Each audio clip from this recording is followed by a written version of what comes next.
Good afternoon, everyone.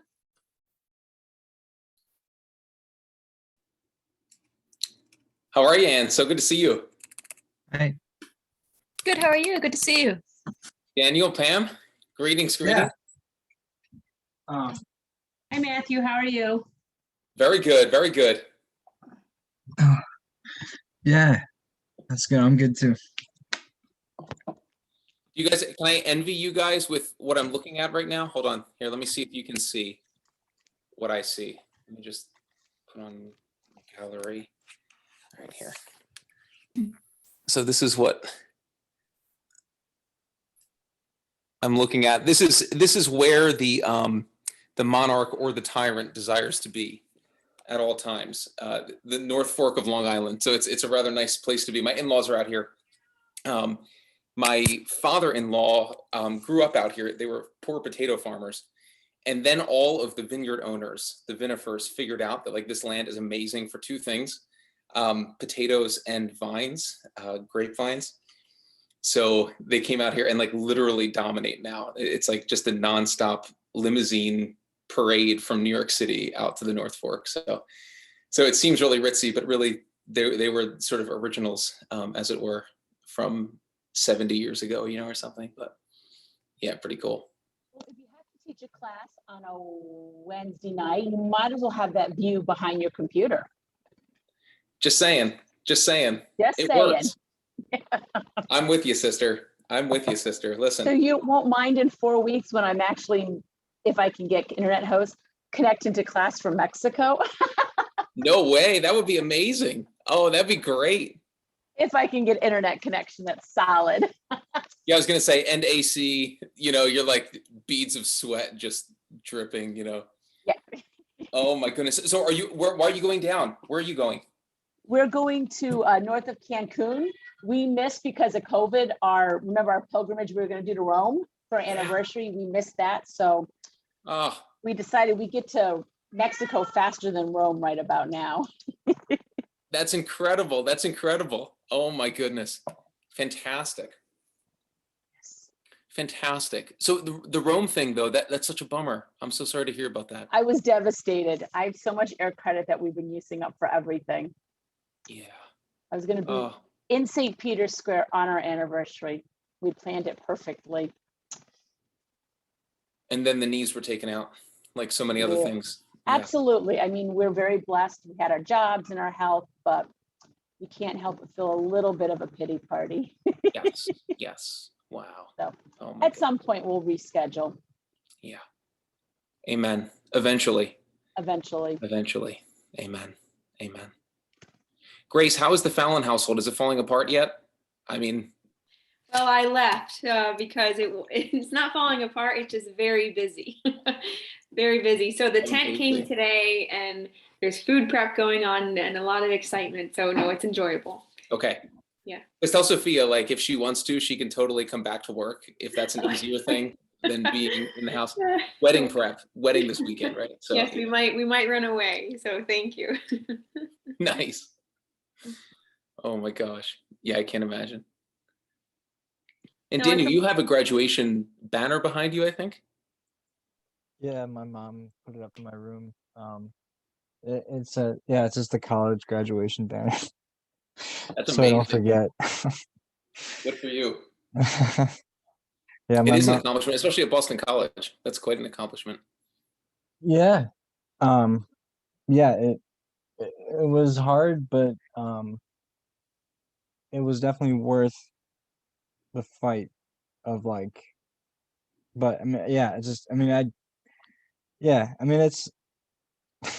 I guess like my mom really wanted to put it up, so that made me feel better about myself. She wanted to do it. So that's amazing. yeah. Absolutely. Yeah. I had like kids posters up in the bedroom in my family's house until I was like 27 or something. So listen, that seems like perfect to me. It's this is nice to remember like life and to sort of so you don't I have a tendency just so you can be cognizant of everything and feel gratitude. So Amen. God's gifts. Yeah. Amen. Like when the Phillies won the pennant in '93.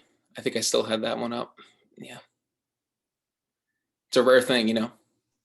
I think we have that one floating around Yeah. the attic somewhere with the boys. There you go. Yes. We were outside of Philly when that happened. No way. No, where were you living Oh, no, again? no, I'm confusing when they won the World Series. When was that? 2008, I think that was. Yeah, 2000 yeah, that's the one we have upstairs. Yeah. Okay. Cool. Cool.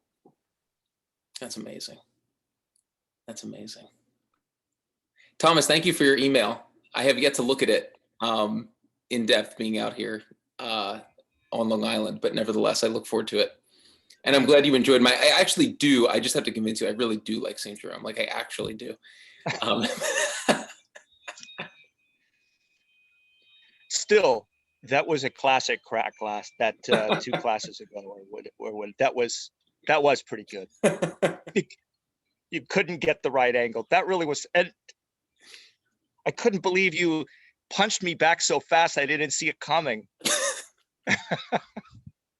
I use wit to cover lack of intelligence. That's what every, yeah. Well, it's some kind of gift, you know. I usually sit there thinking about it and go, nah, I don't care. Oh, that's great. That's great. Let me text Taylor. By the way, I don't mind telling you, I'm a fairly good victim for that kind of stuff. I don't really get sore about it at all. You'd have to really, really work it. All right, love it, love it. Don't tempt me though. Yeah. Oh, that's awesome. That's awesome. No, but I love that. I really do. He does give hope, doesn't he? Yeah, there's a book. I'll have to, or maybe it was an essay. I think there's a book that contains the letters back and forth between him and Augustine when they were upset with each other. And it's just really interesting. It's just really interesting. And it's treated in a couple other texts that I'll have to find. But it's really, really curious, all of these sort of infighting, you know, that went on in all these ways, and the jabbing and stuff like that within the common mission.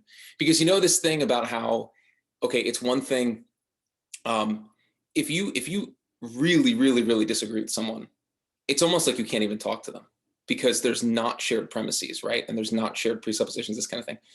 But when Augustine and Jerome see the same thing, love the same thing, know the same thing, and there's this shade of disagreement, it gets blown up, almost like Peter and Paul too, right? In Galatians and all this kind of stuff, right? Where it seems like, wait, you guys are arguing over this? And it's like, yeah, because it means everything in the context of the whole, right? But in the face of it, it can sometimes be, yeah. So I think that's similar with what they were going through. But because when you share so much, every little thing is like any kind of block to unity can be so crucial. But yeah, It's Jerome's fault. I don't deny it. I mean, who couldn't get along with St. Augustine, really? yeah, exactly. He was like, I can't wait to know Augustine and his personality. You know, I can't wait.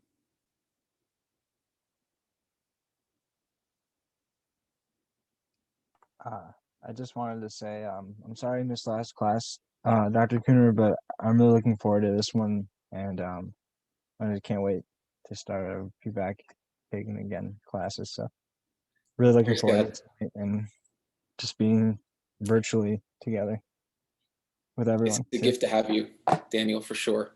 Because what I think this is your first class in a couple semesters, right? Yeah, it was. Yeah, it's taking a bit of time, but yeah. I mean, I wouldn't want to be anywhere else right now than in class. So praise God, it's good. Praise God. It's good to see you on the screen, I guess, but maybe in person next time. So Yeah, I can't wait. Yeah, it'll be great to go. But yeah, yeah, it's just so good to be with everyone here. It's like amen. tranquility and peace and truth. So good. Yeah, for sure. Okay, well, why don't we go ahead and get started? Taylor hasn't texted me back. He's also like an hour behind, so I'm always worried about this happening too, but whatever. We'll just kind of like launch into it. I wanted to, you know, for our prayer this week, I found this passage in Deus Caritas Est, which is Pope Benedict's, I think, what is that, 2009, I think, his encyclical.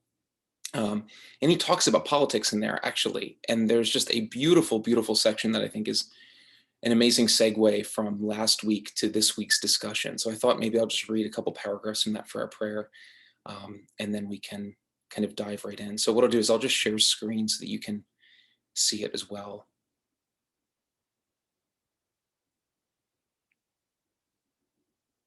Okay.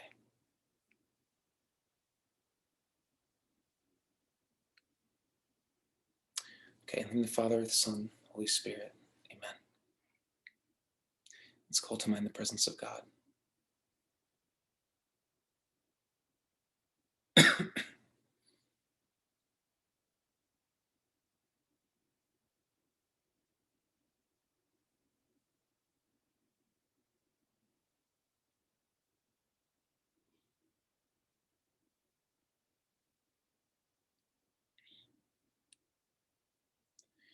Justice is both the aim and the intrinsic criterion of all politics.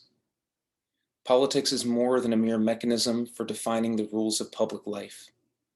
Its origin and its goal are found in justice, which by its very nature has to do with ethics. The state must inevitably face the question of how justice can be achieved here and now. But this presupposes an even more radical question. What is justice? The problem is one of practical reason. But if reason is to be exercised properly, it must undergo constant purification, since it can never be completely free of the danger of a certain ethical blindness caused by the dazzling effect of power and special interests. Here, politics and faith meet. Faith, by its specific nature, is an encounter with the living God, an encounter opening up new horizons extending beyond the sphere of reason. But it is also a purifying force for reason itself. From God's standpoint, faith liberates reason from its blind spots and therefore helps it to be ever more fully itself. Faith enables reason to do its work more effectively and to see its proper object more clearly. This is where Catholic social doctrine has its place. It has no intention of giving the church power over the state, even less is it an attempt to impose on those who do not share the faith ways of thinking and modes of conduct proper to faith. Its aim is simply to help purify reason and to contribute here and now to the acknowledgement and attainment of what is just.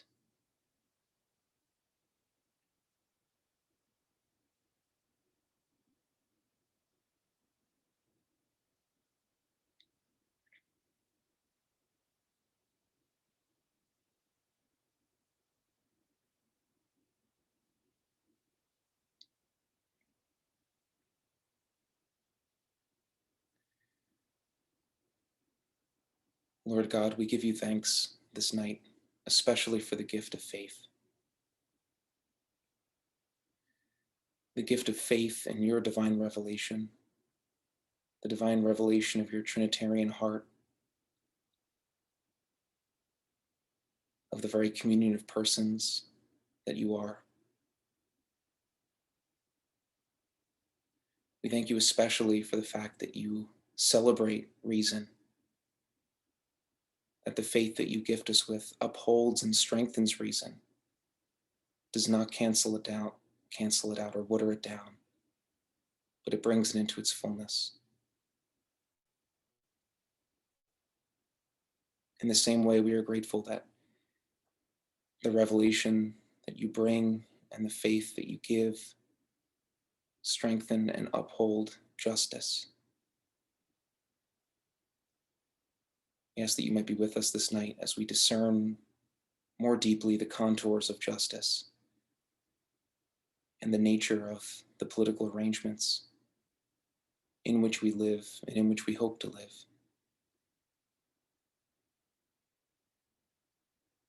And we ask this especially through the intercession of the one who is all just in her Immaculate Conception, Mary, who is the seat of wisdom, as we pray. Hail Mary, full of grace, the Lord is with thee. Blessed art thou among women, and blessed is the fruit of thy womb, Jesus. Holy Mary, Mother of God, pray for us sinners, now and at the hour of our death. Amen. In the Father, the Son, Holy Spirit. Amen. Okay, isn't this passage incredible?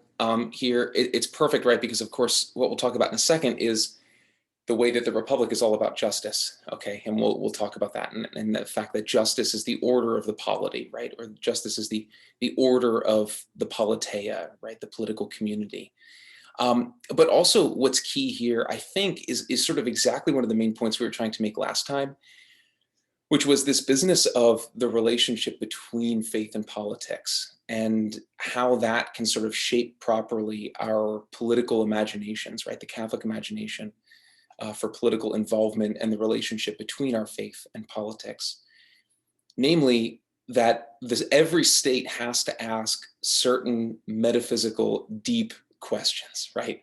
Such as, what is justice? What does it mean to make laws? In light of what are we going to make laws? What is the good life that we're trying to protect? Right? And in so many ways, it's the faith that gives the content at the level of principle, or at least will help shape that content. It will assist and purify reason in the making clear of that content that lies at the basis and maybe at the presuppositions of all political activity. Right? So it's not about giving the church power in temporal politics, right? That's something that we'll talk about. But primarily, it's precisely about gifting the world with a proper sense of justice, a proper sense of goodness. And I think in many ways, that's what the kingdom of God represents at its heart, right? Is precisely that, as we said at the end of last class, the revolution in terms of what authority and power mean. As Taylor said so beautifully, right? I mean, the power of the swords coming out of the mouth of the rider in white, right? The King of Kings, the Lord God Almighty, okay? Those swords are swords of peace. Right? That revolution is incredible, and it has ramifications at every level.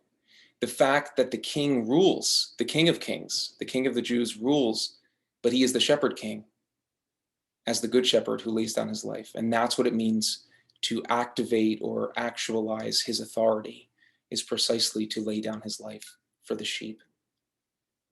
And so we ended with the question, well, what does that mean in terms of how that unfolds in actual political life? And I think we have to not skip over at least this first point, which is this, is that encounter with the shepherd king should in fact transform our own conceptions of what authority means, right? Our own conceptions of what power means.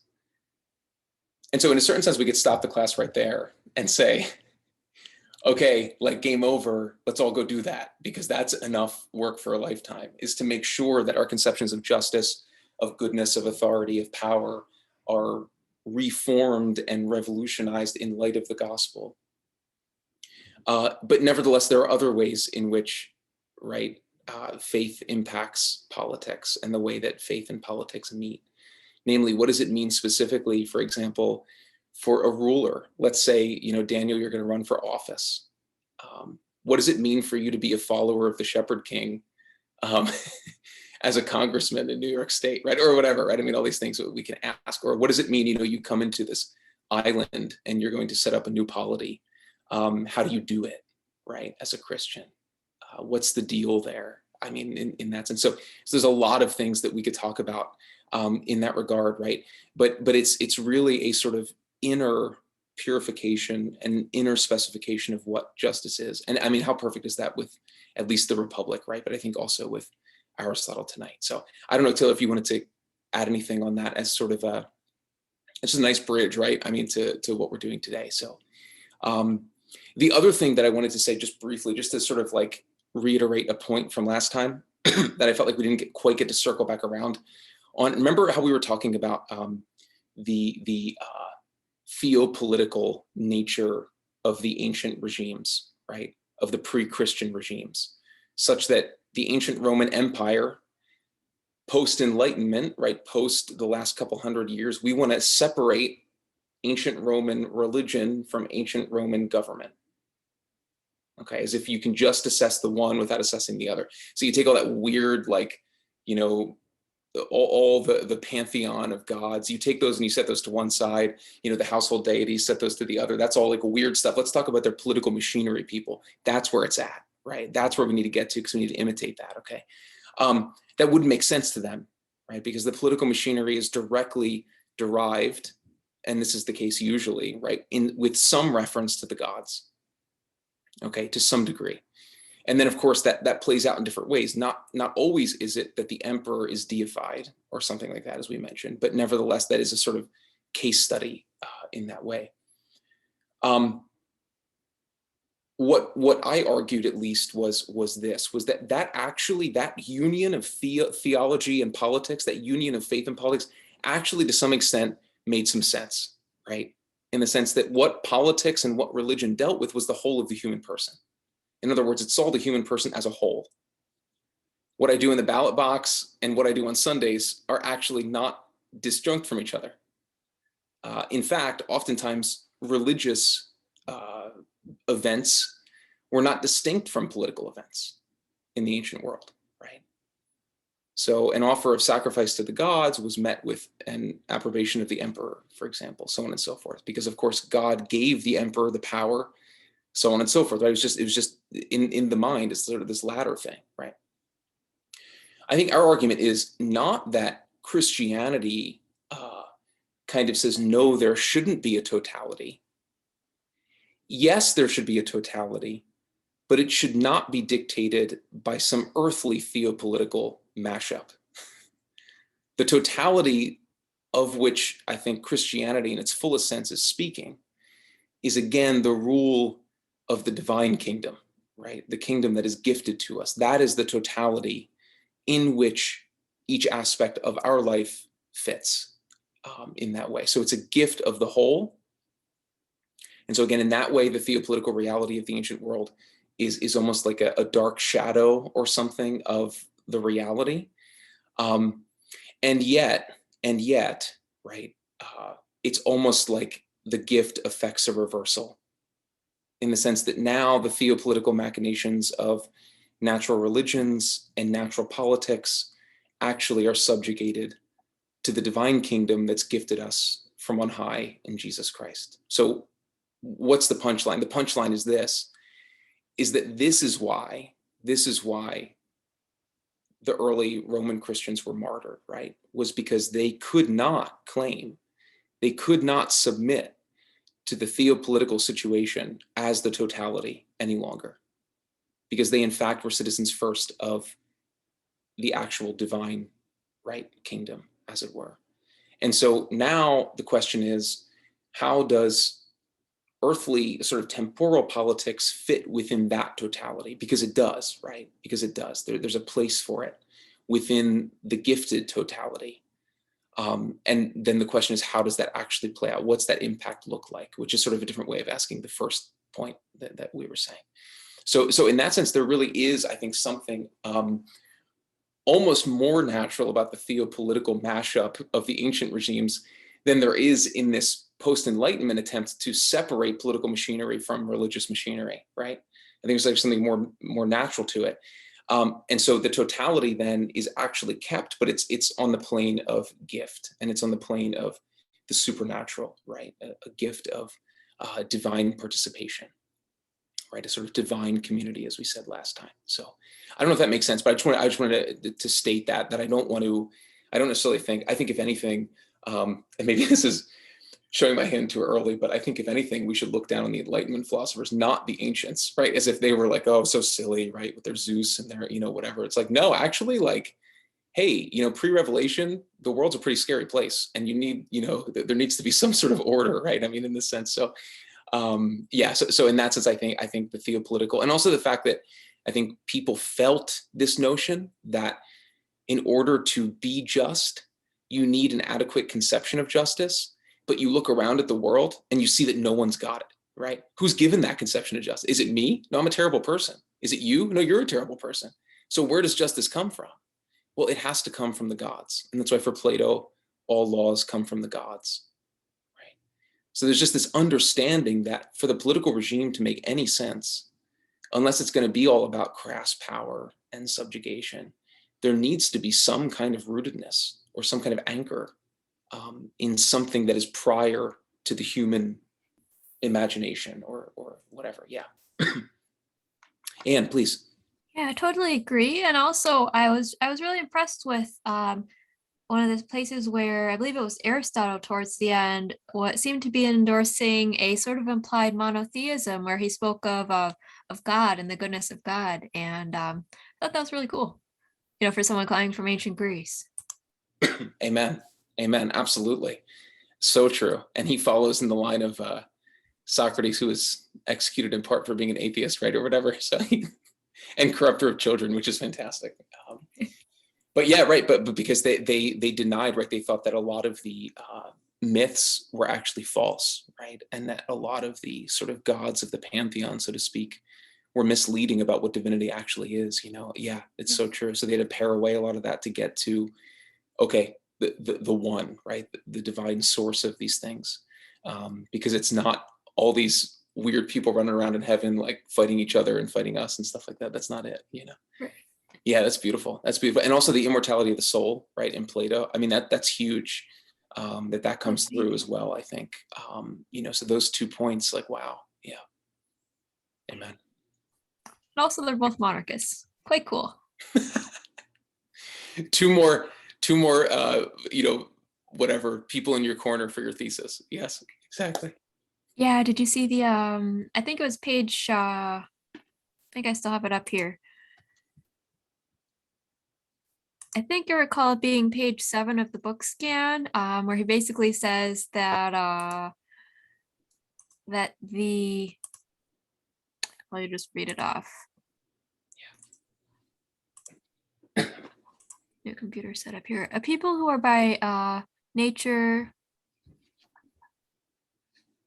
and so on, and the virtue needed for political rule are fitted for kingly government, and a people submitted to be ruled as free men by men whose virtue renders them capable of political command are adapted for an aristocracy, while the people who are suited for constitutional freedom are those among whom there naturally exists a warlike multitude. It's so funny because it's like saying like the people who are very well behaved deserve monarchy, and then democracy is like the coal in the stocking of everybody else. Yeah, exactly, which are challenging words for us, right? Because we sort of think that democracy, we think it's probably inversed, right? That it's actually those in a democracy who they can partake directly in civic rule, and that's because they actually are less of a warlike mob, right? Because they can sort of handle that, whatever. I mean, in that sense, that's a challenging. Yeah, amen. Yeah, this actually reminded me of C.S. Lewis, that excerpt I showed you. Yeah, on equality. Amen. Absolutely. Gosh. So did that make sense? Just that point about totality and all that kind of stuff. I mean, Taylor, anything to add on that? Yeah.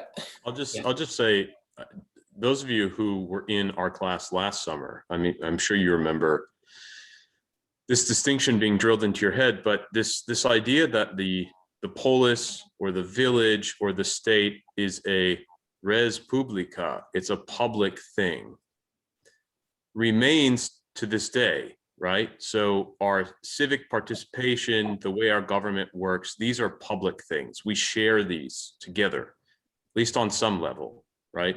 You walk around town on voting day and people have their stickers and it's on your television, and we discuss these things. We have debates live on television, and now they're streamed online so that if you don't have cable or whatever, you can still watch them, because this is almost a kind of like a public service, right? For you to see the debate so we can all participate in the vote. And then faith, that is what you do in church, how you pray at home, these are private things, right? So some of just sort of imagining, I think, what it would be like for the ancients to have the public thing and the religious thing together and not as two disjuncts, is just to think about what would it be like if faith were public were not merely privatized. Sort of all of us picks our own little church building to go into. We don't really discuss religion in public. We certainly don't discuss it in debates between presidential or candidates or whatever. So just imagine what it's like for something to be public, and then apply that. Imagine culturally if that were true for religious conversations as well. I think that at least in the imagination, as we're talking about with this course, if you put those two things together in the public sphere, you can see how you couldn't then so neatly delineate between them and go, well, now we're doing politics, now we're doing religion. Yeah. That's amazing. That's amazing. No, so true. And then to add in Socrates and Plato's point, imagine at a debate, well, realize at a debate, right, a presidential debate, you're not only not going to hear of religion, you're also not going to hear of philosophy. And maybe this could be sort of a translation to the Republic, right? You're also not going to hear of philosophy. What are you going to hear? You're going to hear public policy issues. Public policy issues. And in fact, those public policy issues are most often decided by the planks of the platform of whatever party that they're from. But imagine if a presidential debate carried on in the way that the dialogue of the Republic carried on. What is justice, Thrasymachus, my lovely dear man? Okay, right? What is it? Tell me, right? Tell me, President Biden, what is justice, right? It's like, well, and you would almost, most people, I think myself included, would say, well, what does that have to do with anything? And Plato would say, it has to do everything with everything, right? I mean, in a certain way, because how do you decide public policy issues? How do you decide laws? How do you decide any of this if you don't know what justice is? Right. So in other words, so just sort of Socrates' point is that philosophy actually should be part of the political conversation, just like perhaps religion should too. Hey, Father Matola, how are you? I didn't want to completely interrupt your class. I didn't realize that Andrew had the webcam on. I didn't know I was going to photo bomb. I just like, that's Dr. Cooner.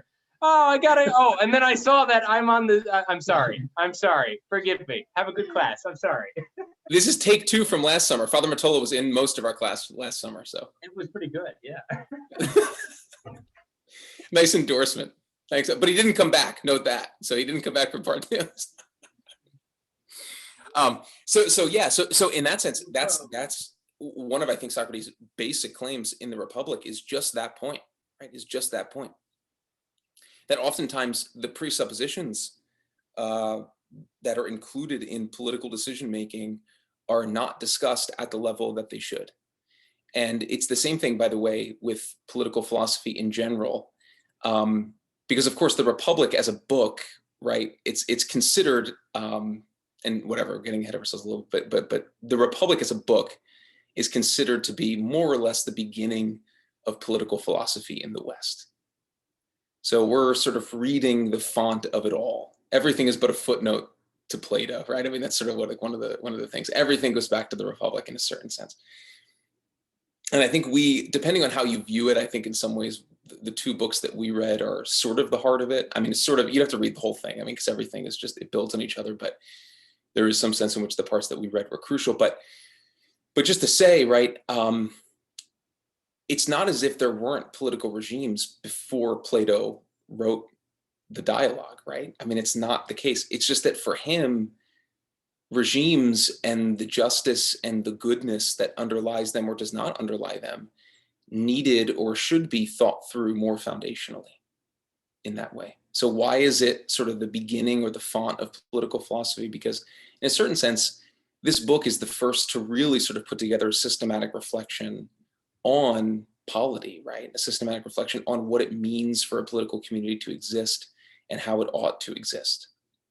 And then, of course, Aristotle follows up with the Politics, which we also read for today, which Taylor will lead us through in the second part of class, and we'll kind of, sort of compare and contrast and discuss these things, because there are interesting differences, but there's primarily, I think, agreement, I mean, foundationally between the two, even if I think Aristotle gets impatient with some of Plato's high-minded ideals, or whatever. But okay, so does that make sense? So this is the first time that we're sort of getting a systematic reflection, maybe from the picture of sort of philosophy, right? Asking what is politics? What does politics presuppose? And that is one of his theses, I think, one of his implicit theses, is that actually politics is downstream from philosophy, which is kind of wild when you think about it, which is why, okay, one of his propositions in here, which again, I'm sort of jumping around, but one of his propositions is that the truly just city, which will either be a monarchy or an aristocracy, okay, will be led by a philosopher king or philosopher kings. And we hear that and we're like, oh, yes, yes, you know, but at the time, he would have been laughed out of town. It's a warrior king who leads a polity, right? I mean, that's ridiculous. The notion that a philosopher king, because philosophers didn't have the greatest reputation at the time, especially Socrates, he, you know, whatever, he was sort of whatever. I don't think he was very clean. I don't really know, you know, the stories about him or whatever, but like whatever. And he was a gadfly. He bothered people because he asked questions that people didn't want to ask, right? In that sense. But also though, he really kind of is, I think he's serious about this. Yeah, he was also ugly. Exactly. Yeah, Taylor, good point. Yeah, very, you've seen busts of him, like, wow. We don't have any photos, unfortunately, but so yeah, so like he was very serious about this though, for reasons that we'll talk about. But he also probably, as you can see, even in the dialogue, if you've read the whole thing, he definitely was laughed at and ridiculed for this point. But why? It's because the philosopher knows not only exactly what justice is, or at least knows the best of anyone what justice is, but he also knows how justice is related to goodness, or how prudence comes in the exercise of justice, and how to take, because he does say that you need to be schooled in wisdom as a philosopher and also action, right? And same thing with Aristotle. You need to also see how justice applies to this situation or that, right? And a philosopher is in the best position to do that. So that's how strongly he thinks philosophy should be part of the polity. And I think for us, we would think that to be a weakness. Though I always have to say, at St. Bernard's, we actually have a philosopher king, which is like fantastic. Dr. Laughlin being a philosopher as president. So, okay, so that's one of the first theses and one of the first points I wanted to make was this role of philosophy. So we've been talking about faith and politics, but I think for Socrates and Plato, it's really important to talk about philosophy and politics in a somewhat similar sense. Okay, the title in Greek of the Republic is Politeia, okay, which has been translated into the Republic, but I think, along with Alan Bloom and many others, that that's a misleading translation. We should probably call it something like the regime, which probably is also misleading, that's kind of weird, or maybe just the political community, right? Something like that. Because the Republic, unfortunately, my earliest political imagination was formed by the Star Wars prequels. And so when I think of the Republic, I think of, you know, Jedi and stuff, but nevertheless, so whatever, which isn't the worst thing, maybe, I don't know, maybe there are worse things. But yeah, but like the political community, okay. And one of the points to be made here is that it's just the political community, right? And I think one of the things that's suggested here is that it's just like the Bible is the book, right? Literally, Bible means the book. Similarly here. Why? Because the Bible is the book of all books. And this book, the Politeia, is meant to portray the political communities of all political communities, right? The political community of all political communities. The ideal city, the ideal Politeia is meant to be portrayed here. So it's all about an articulation of the best regime, right? The best form of political community and the best form of governance. It's really, in a sense, what this is about. And it's essential to note, I think, just as like a historical point of context, this dialogue is happening within 10 years of, because I guess it's happening like 411 or something like that, right? And that's a few years before Sparta comes in and like decimates Athens. And in Athens, they set up the regime of the 30 tyrants, right? Which is like 30 people that Sparta like put on these thrones to beat democracy out of Athens, because it really didn't like the fact that they were democratic and that they had shared rule and all this kind of stuff. And most of the characters in the Republic will be impacted in some way. So Polemarchus will be killed. I think Glaucon may have died in battle, right? Socrates is actually, his execution occurs in the midst of the Spartan takeover. So it's an indirect kind of involvement there. And the Piraeus, which is the location of the dialogue, right? The Piraeus is actually the place where the conflict between the democratic holdouts in Athens and the tyrants from Sparta took place. So in a certain way, the conflicts of different political positions in the Republic, I'll just call it that since it's, whatever, ubiquitous. The conflict politically and philosophically in the Republic is actually a reverse echo or a pre-echo of the literal conflict that will happen there within 10 years, which is kind of neat. So the close combat of argument will be mirrored in the close combat of literal war. Okay, so kind of interesting. But here's the thing. The Republic for years carried a subtitle, and it was called On the Just, right? Or On Justice. Because here's the crazy thing. It's only in book 2 that any discussion of regimes really come up, right? It's a whole book and a half, essentially, on what? Well, it begins and it ends, begins for a whole book and a half, and then the whole last book is essentially on justice, right? What is justice? So it would be a laughable work by today's standards of political philosophy, right? If you open up a book on political philosophy and you saw all these questions about what is justice at the beginning and the end, you'd say, well, this is not why I'm doing this, right? Or at least the way that Plato goes about the question of what is justice, not justice in the sense of application to this or that policy issue, but justice, period, right? So Aristotle says that the determination of what is just is the principle of order in political society. Right? What is just is the principle of order in political society. And I think that that's exactly what Plato is suggesting here. You can only talk about political order or the nature of political society by determining what is just. And in order to determine what is just, you need to have some conception of justice to apply. And I think, not to give away the ending, but I think Plato in some ways wants to say, well, different conceptions of justice are going to have different conceptions of governance.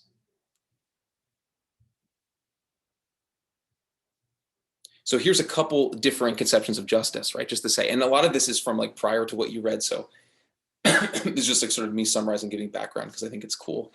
I just love Plato. I'm not a scholar on Plato. So like, call me on anything if you find something on Wikipedia that tells me that I'm wrong.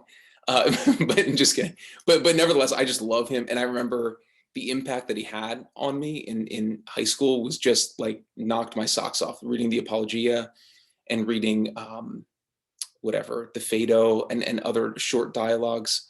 If you haven't read them, then please do. You can read some of these in like an hour. I mean, it's like nothing, but they will definitely rock your world, and they definitely rocked mine. So that's why I'm speaking partially out of just love for this, for Plato, and yeah. But I also hope to know like at least a couple things. But the Republic is one of my favorite books. So here's a couple different interpretations of justice that Socrates has to deal with early on in the book. Okay, the first one is justice means benefiting one's friends and harming one's enemies. This is what I call the mafia version of justice, right? Benefiting one's friends and harming one's enemies. Taylor's looking at me with fear because we haven't even gotten past like book 1 and it's already like 7:15. So I promise we won't do it because you could do a whole class on justice, right? Or whatever. There's a great book by a guy named Sandel who just wrote a book within the last 10 years on justice. If you want to read a great sort of like modern take on a lot of these sources about justice, that's one thing that I definitely recommend. Is the book by Sandel, but Sandel, I think his name is.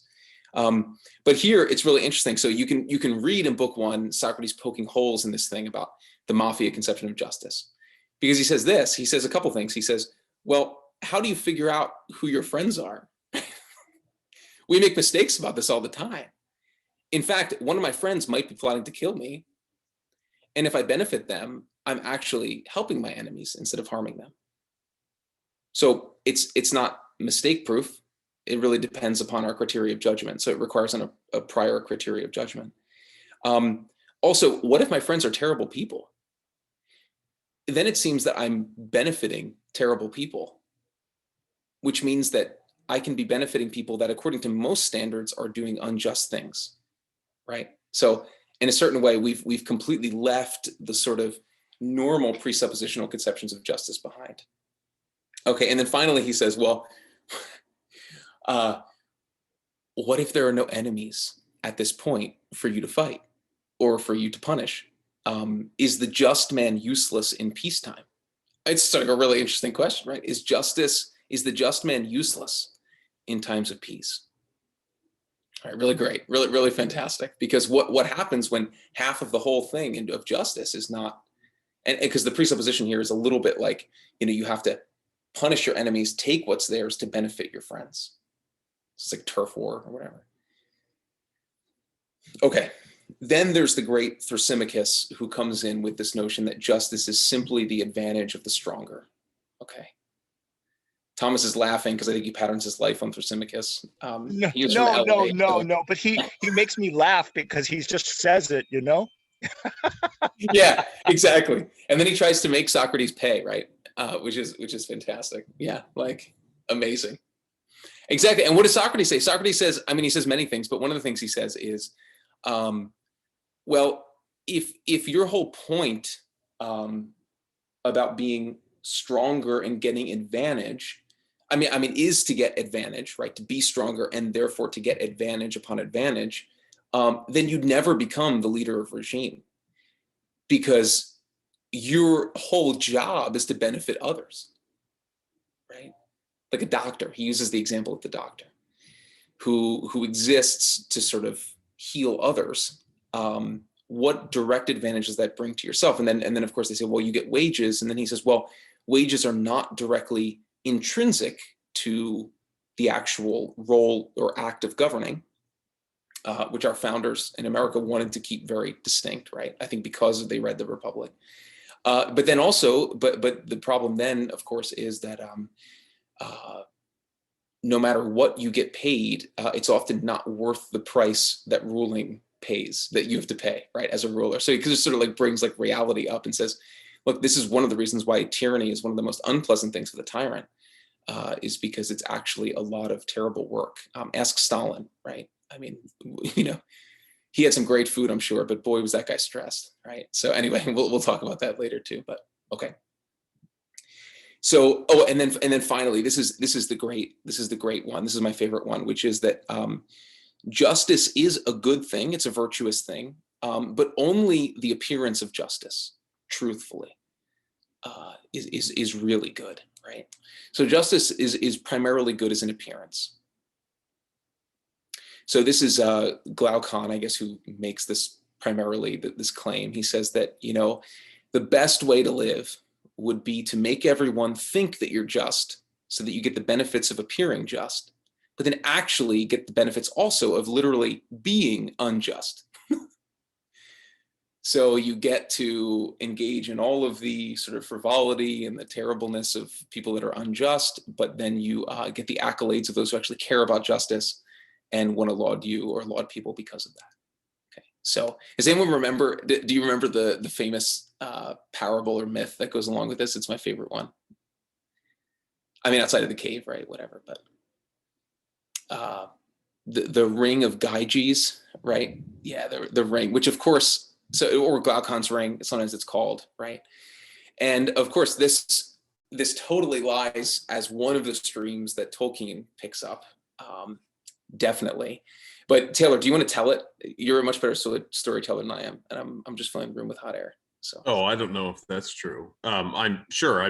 Yeah. So if you've ever read or seen the movie of like the kind of like contemporary take up on this is The Invisible Man, where the Invisible Man gets the superpower and he can become invisible, and so he can do whatever he wants, right? So how does the Invisible Man act? It's sort of where, it's kind of, again, a contemporary send up on that. So the ring of Gyges makes you invisible. And I would always tell my students, like, you have to put your mindset a little bit back in like the ancient times, where to be invisible meant that there'd be no consequences for your actions, right? Like today we have like DNA evidence and stuff like that, so it wouldn't do you a whole heck of a lot of good. Maybe it'd help a little bit. But imagine, essentially the thought experiment is, how would you act? How would the just or virtuous man act if there were no consequences for his actions? Essentially, if you wouldn't get caught, right? And so the big debate between Socrates and Glaucon is what the wise man would do if there were no consequences for his action. And Glaucon's answer is essentially that he would act very differently from how he acts without the ring. And the reason is that Glaucon, I think, is in many ways sort of the father of this idea of social contract theory, which you can see in Hobbes, and this idea that we all just sort of give up our ability to pillage and murder and steal from each other, because if I steal from my neighbor, that works out really well for me. But then if my neighbor on the other side is bigger and stronger, has a gun or a bigger gun, then he can steal all that stuff from me. And so to maximize all of our happiness, we all come to an agreement and say, we will not be brutish with each other so that we can all keep a little bit of our own stuff. No one's a major winner. No one's king of the hill, but no one is sort of thrown off the hill either. We all get our own little plot in the suburb, and we can, have our things and agree to get along. And but if all of a sudden there were no consequences, if you couldn't go to jail, if you wouldn't be caught by the police or the military, then screw everyone else, right? You'd be an idiot not to do whatever you wanted. And Socrates says the exact opposite, right? Socrates says, if I had the ring of Gyges, I'd act exactly the same way as I acted yesterday. In other words, the things that I do, the rules that I follow because the rules are of intrinsic value. It's good to be good, right? Being good isn't just something that we do for appearances. So you've got a real distinction here between what does it mean to be just or virtuous or wise? Does it mean getting yours and being careful when someone might get you? Or does it mean that rules, laws, justice, etc., these things have intrinsic value, in which case being virtuous is its own reward? Yeah, I mean, I take it the kind of big argument here. So again, if being virtuous and following good laws is its own reward, then even if you can get away with breaking those laws, you wouldn't break them. You'd be hurting yourself rather than helping yourself by breaking just laws. Amazing. Because of course, what does Glaucon say? He said he would, I think, sleep with the wife of the king. He would empty the storehouse, the king's storehouse of riches, right? I mean, he would, you know what I mean? Like he would just, yeah. Yeah, I mean, Glaucon is like all these people in the movie The Purge, right? Once they're not subject to law, they just become demons, right? I mean, this is Glaucon. Yeah. And there's something to be said, and this is an argument that we'll get to later, which is that does that type of social contract theory actually make people this way, right? In other words, if you're educated that the only reason why laws exist is to hold you back from who you really are, which is like essentially a monster, right? Then what happens to us? Like I think of this often, right? What happens when Wegmans stops being supplied with food? What happens when the lights turn off, right? What happens? Do we have the political capital as a society to actually resist the movie, things ending up like the movie The Purge, such that we could actually form political community in a real sense? So this is where I think these questions of justice and these questions of, political imagination and so on and so forth become like ridiculously practical and contemporary to us, like right now, right? Do we? And what would I do? How would I live if the lights turned off and the supplies didn't come in the way that they were and the cops weren't there? All right, everything just disappears. So it's a different version of Glaucon's ring. But yeah, but exactly, this is it. And that's where Socrates begins to make this claim that justice is a virtue, right? Or for him, it might even be like the virtue, depending on how you see it, right? And that is what leads to happiness. So virtue and happiness are correlative, right? Virtue brings about happiness, and happiness can only be achieved through virtue. And for him, like if we had to define justice, this is like skipping ahead a bit, whatever. So if we had to define justice for Socrates, if it's not all those things, right? It's not the mafia, right? It's not the, what was the second one, right? This Thrasymachus. And if it's not this notion of, it's only good insofar as it wins you the lauds of those who want to give you approbations for appearing just or whatever. For him, I think you can say it's something like this. It's ensuring, okay, that each is granted their due according to the good, right? That each is granted their due according to the good.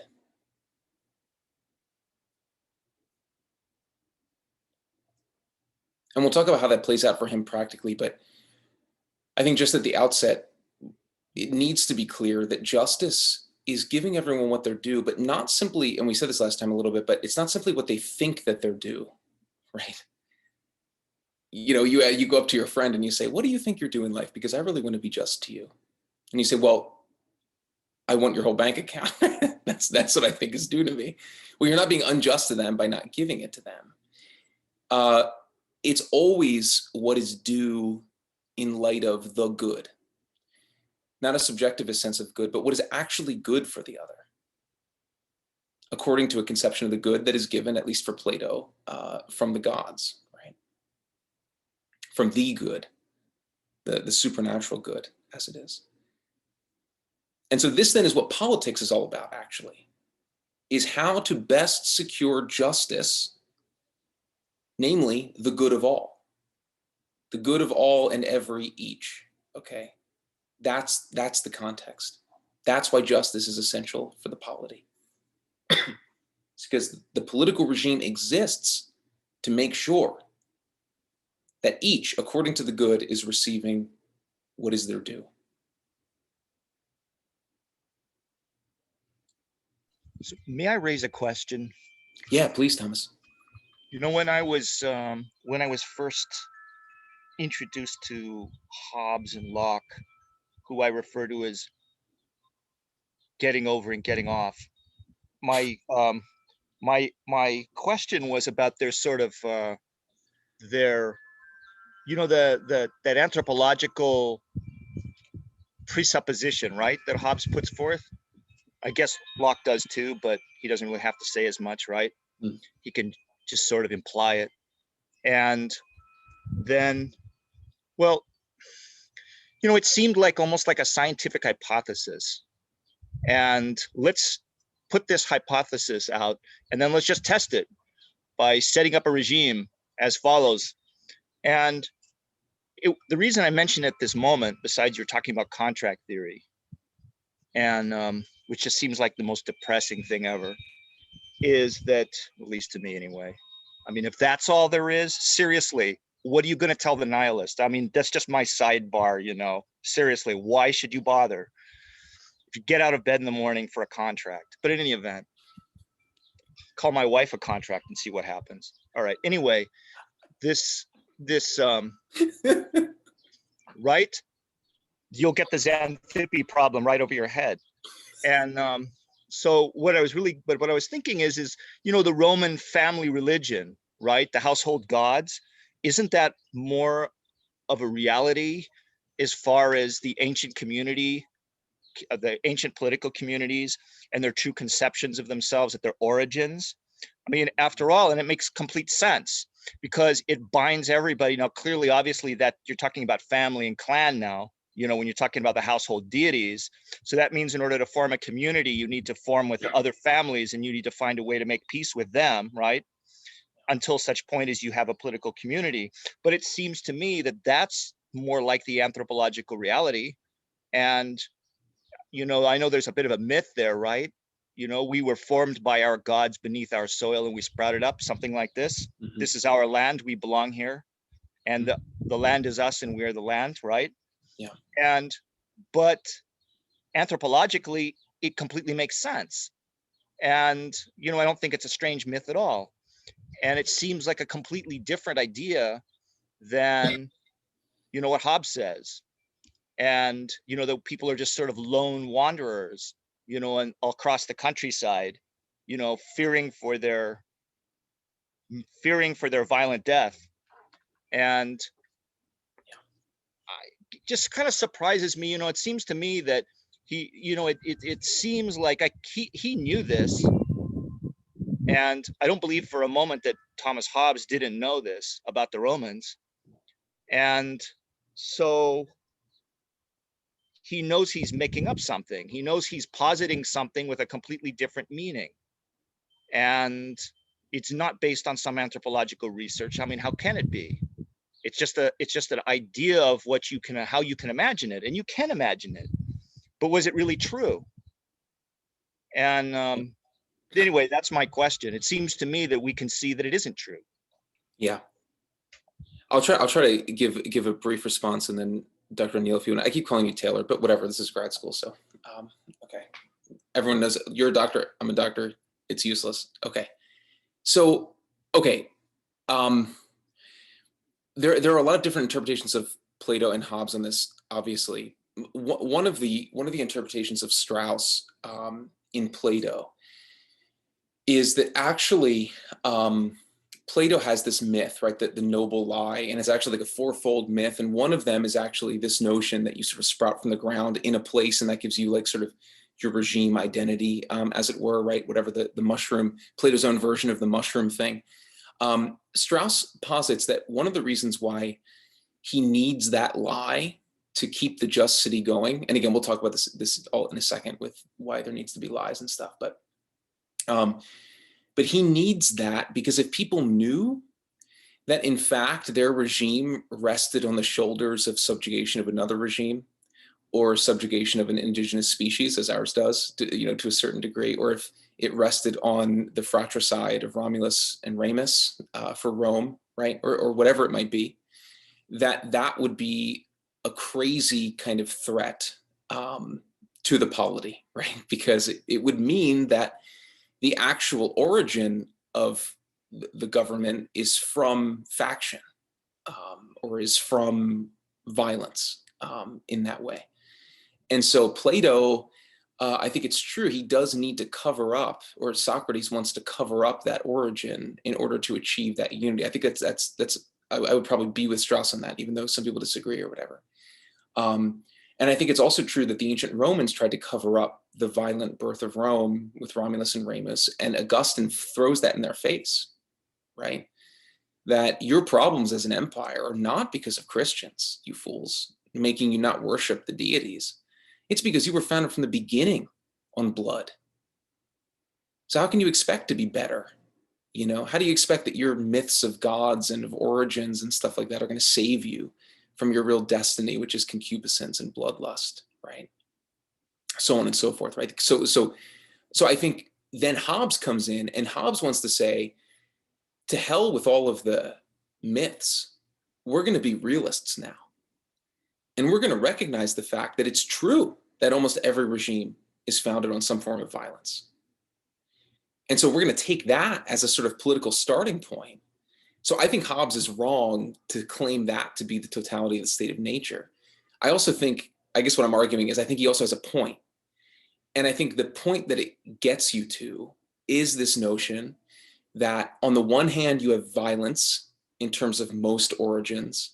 On the other hand, you have myths that seem to be sort of, clown painting on like a serial killer, right? Or something like that, right? I mean, whatever. That's wow, that's really morbid, but whatever.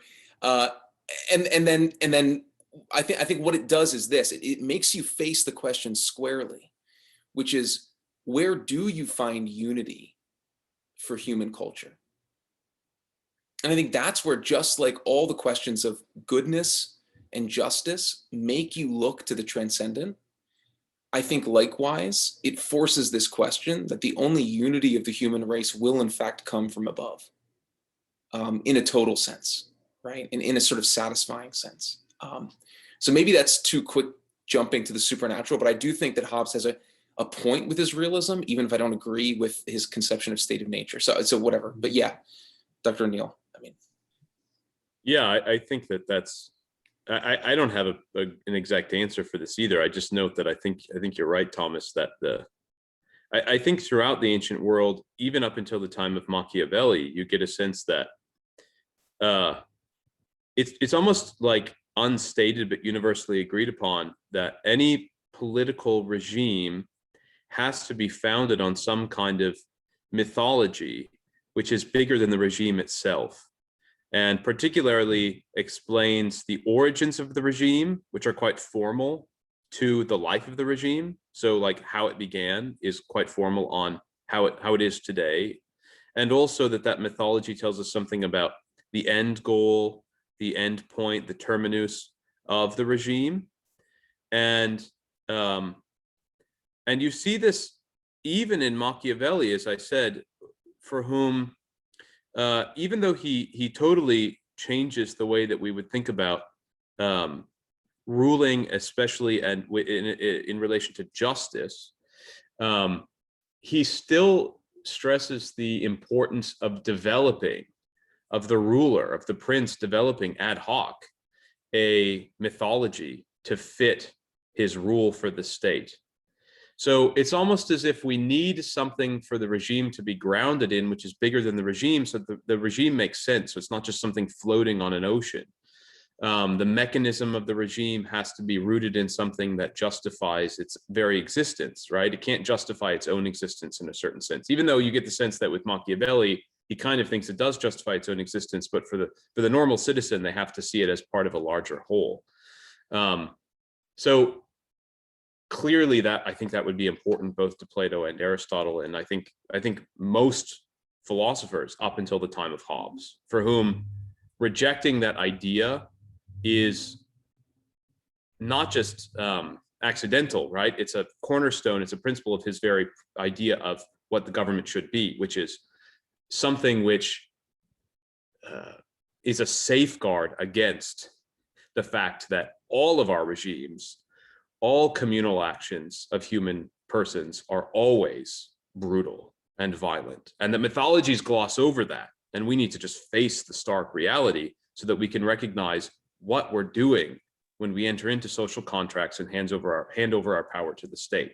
Like, stop having rose-colored glasses and recognize that the Leviathan, the monster of the state, is necessary to keep ourselves from our own monstrous nature. Could I add a quick comment, Dr. O'Neill? Thanks.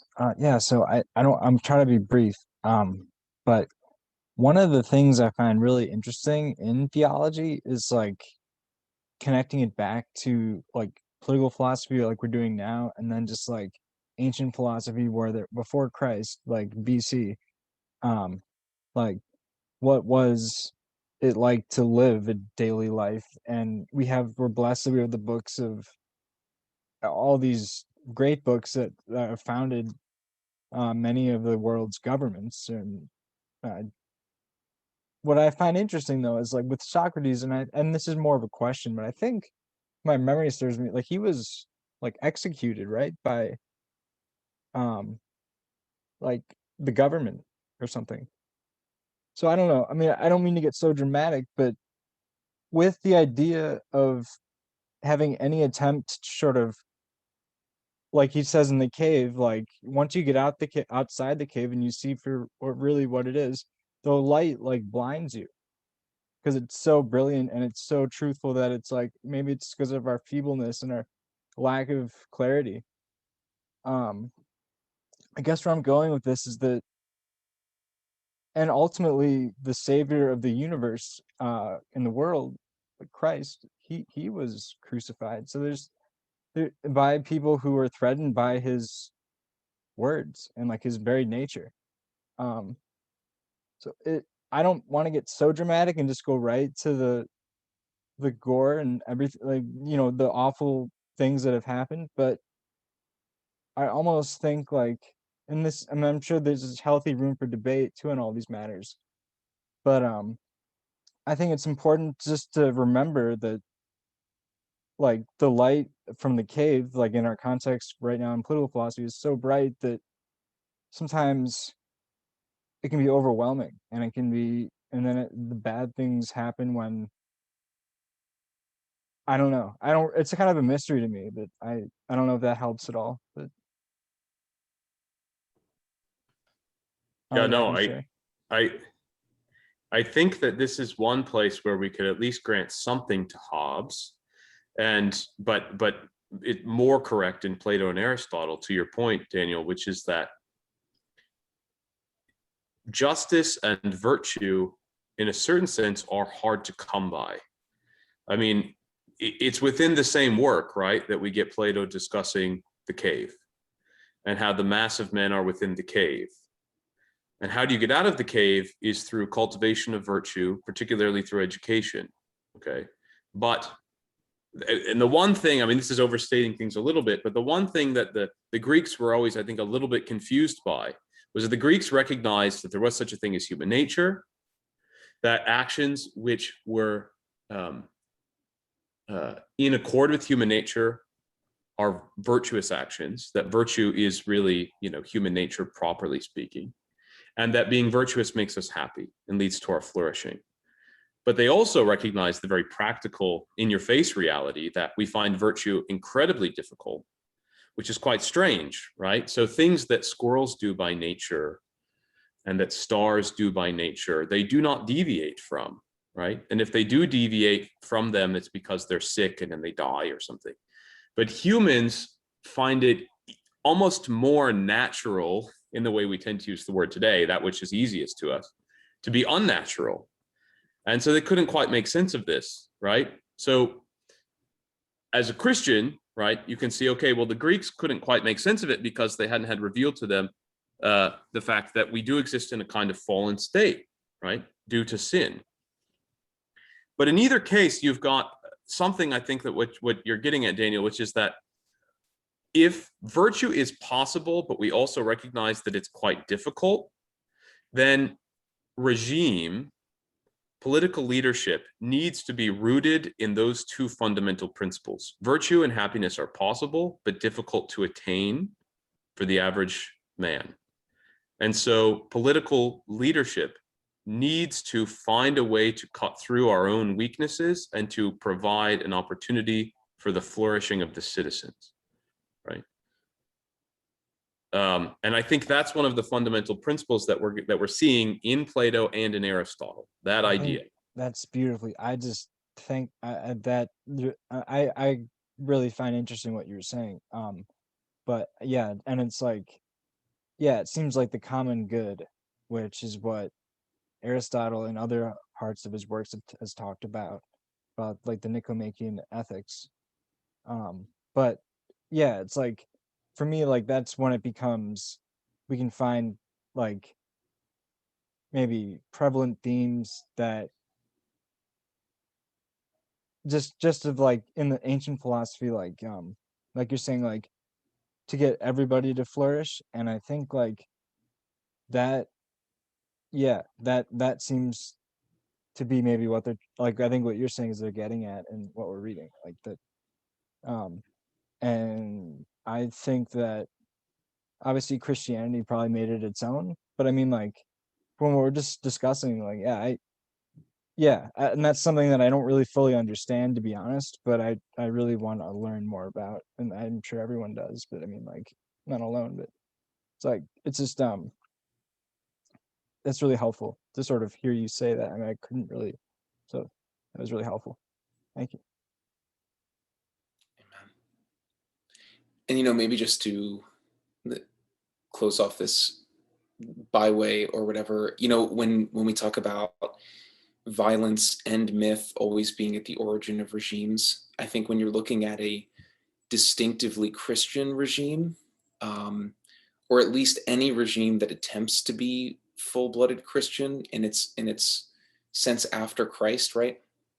Not to be too Girardian about this, but I think there is a sense in which now the origin of the Catholic Christian regime is in the combination of mythos and violence of the cross, right? There's a way in which every Christian polity actually begins with the blood of Christ, where death has died, right? And that changes everything, as it were. But it's also mythos in the true sense, in the sense that it's an origin story, right? It's an origin story. It's an origin from the pierced side, right? From the pierced sacred heart, where blood and water flowed out. This is now where we have been given the power, think about it, to be priests, prophets, and kings, right? That's wild. So all Christian polity now, in some sense, has its origin story for the Christian and the Catholic. So I think in some ways, not to get too theocratic, because I don't think it necessarily needs to take that form, but I do think there's a way in which a lot of the Catholic monarchies, a lot of the Catholic kingdoms would say this very thing. You know, we don't have the Romulus Remus story.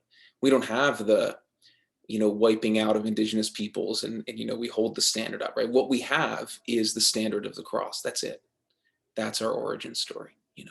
Yeah. And it doesn't, by the way, and this is, I think, key, the mythos doesn't cover over the violence, right? It in the cross, the violence is given full due, pace habs, right? The violence is looked squared in the eye and defeated and taken up into love.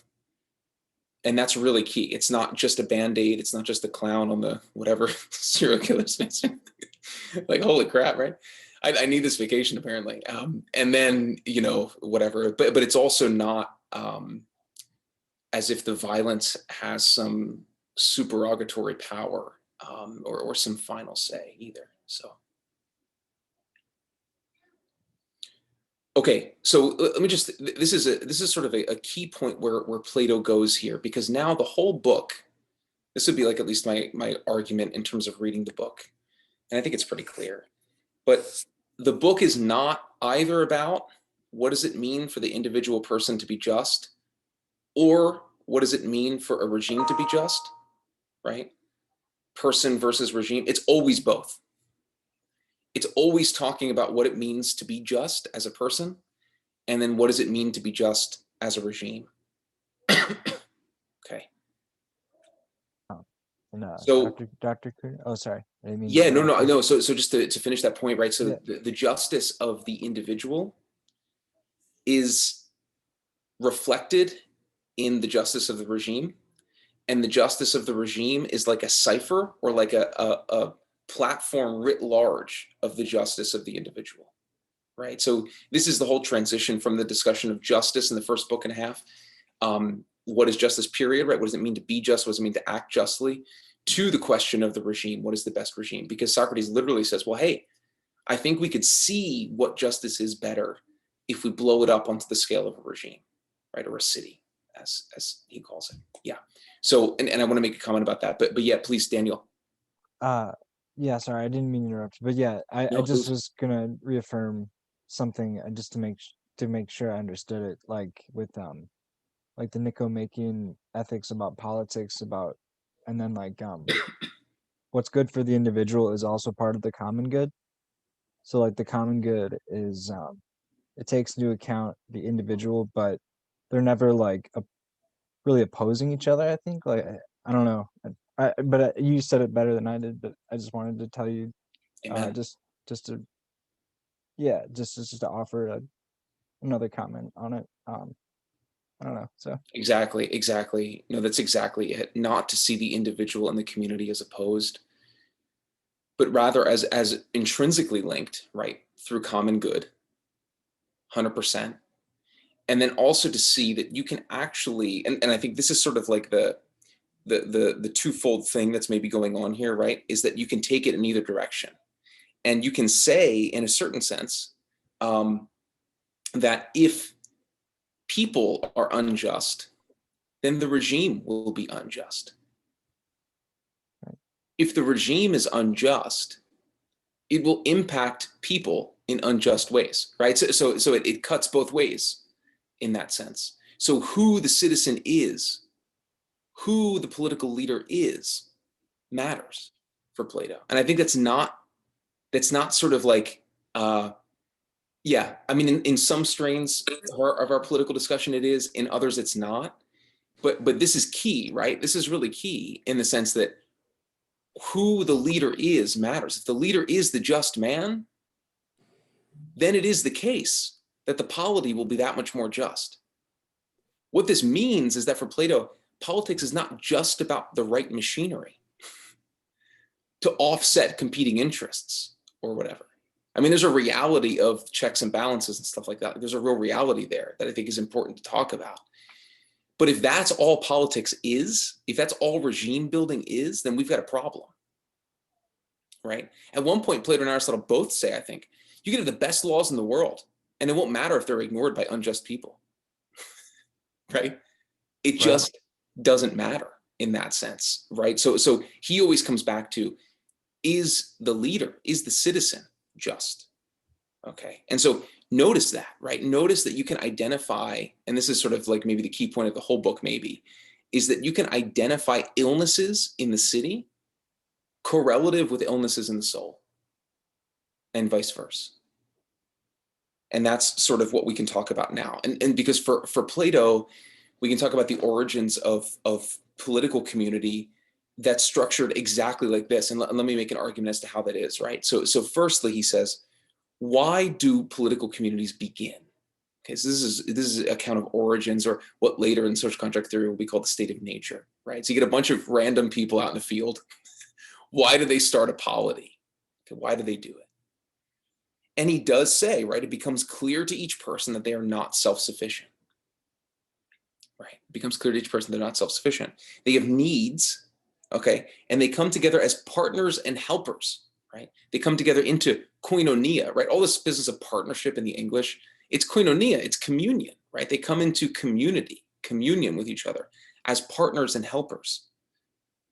And what drives them is need, but need understood as necessity. The need of necessity. Food, so these are the things he talks about, right? Food, shelter, clothing, friendship, family, avoidance of poverty and war, and ordered worship, right? Ordered worship. So here's a great, let me just read this because it's so beautiful in this translation. This is from book 2. First, let's consider what manner of life men so provided for will lead. Won't they make bread, wine, clothing, and shoes? And when they have built houses, they will work in the summer, for the most part naked and without shoes, and in the winter adequately clothed and shod. For food, they will prepare barley meal and wheat flour. They will cook it and knead it, setting out noble loaves of barley and wheat on some reeds or clean leaves. They will stretch out on rushes strewn with yew and myrtle, and feast themselves and their children. Afterwards, they will drink wine, and crowned with wreaths, sing of the gods. And they will have sweet intercourse with one another, not just meaning sexual in his translation, and not produce children beyond their means, keeping an eye out against poverty or war. That's a political community that arises understanding lack of self-sufficiency, but needs based on necessity.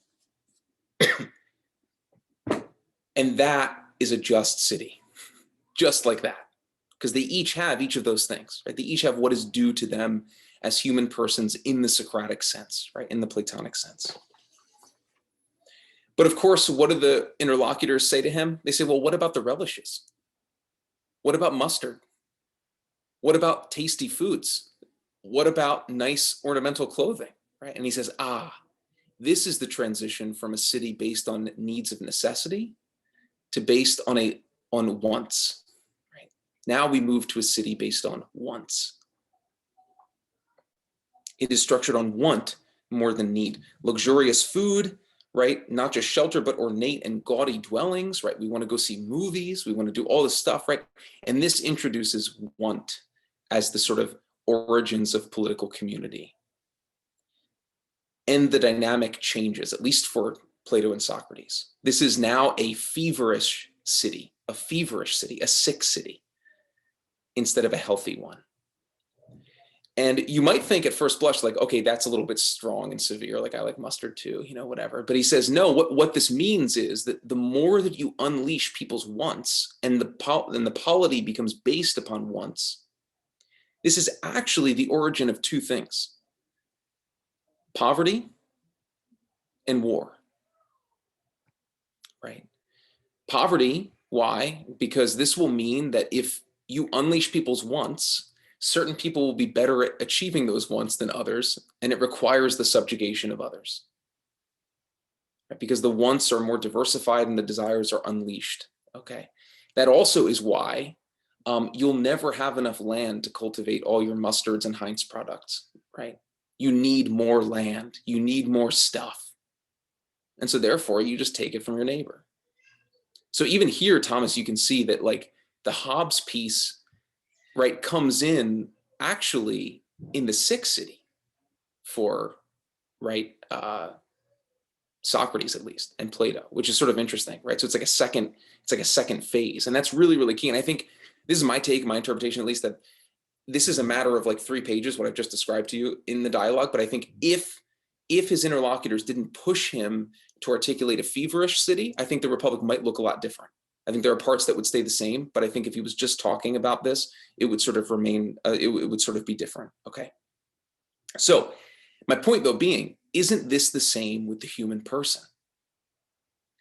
The individual, okay, at least for Socrates and Plato. I mean, I don't order my life by necessity, okay, that's certainly true, so I'm not a great example of this, but for him, the feverish person, the sick soul, is the one that is led and driven by a diversity of wants. It leads one to be envious of one's neighbor. It leads one to murder, right? And it leads to poverty in others, and it also leads to poverty in oneself, because the other parts of one's soul are starved. And then what happens eventually, which is again what we read, right, for the thing today, right? One of those diversity of wants will come out and try to claim dominion over the others.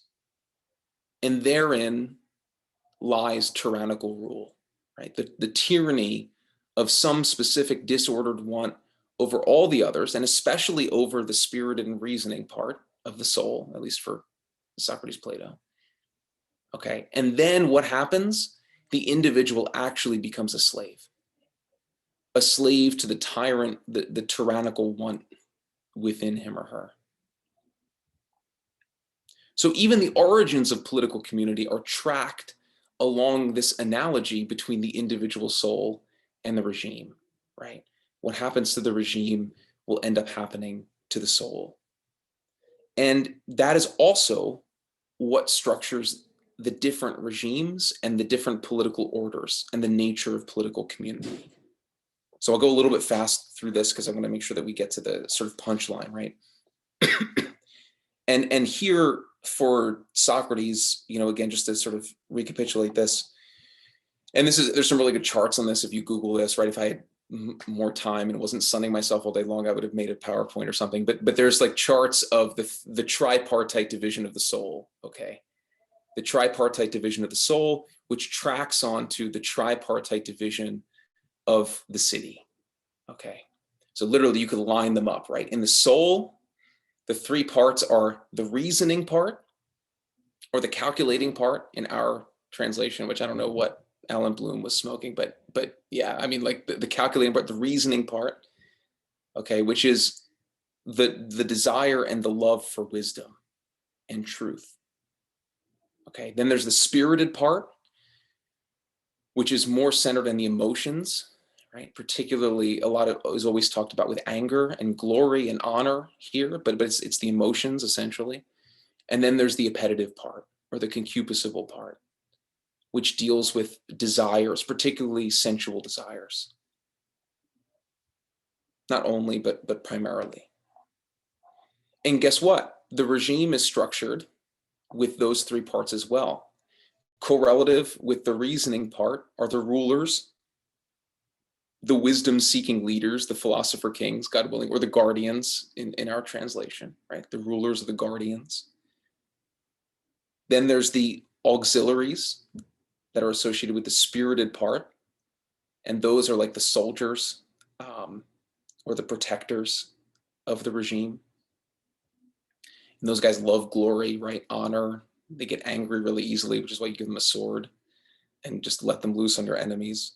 And then finally, correlative with the appetitive are the hoi polloi, which is the Greek word for the many, right? Or the workers, the ones who sort of do all the stuff, right? The wage earners, the ones that produce things, so on and so forth. Okay. Now, for Socrates, a healthy soul is when the reasoning part controls the other two parts, right? The spirited and the appetitive, like a chariot driver bears and controls two horses. The reasoning part guiding those other two parts of the soul, articulating their speed, changing their direction, leading them, but also taking care of them, right? Feeding them properly, making sure that they have sufficient feed, okay, for their different respects. Because for Plato and Socrates, it's really crucial to know that these things are not bad intrinsically. The spirited part and the appetitive part are not just simply bad, okay? At least in this book, it's pretty clear that they're not bad, but it gets dicey, whatever, elsewhere. And in the regime, it means that the rulers must rule the auxiliaries and the people in like fashion, like a chariot, right? With the two parts. Okay. And in fact, what justice means in the soul, okay, this is like 1,000 years, like summed up in like 5 minutes, but whatever. What justice means in the soul is to give each part its due, right? According to the good, which in this case is the order of the chariot and the two horses, and to not let that order be compromised, nor to let one part begin to dominate the other unjustly.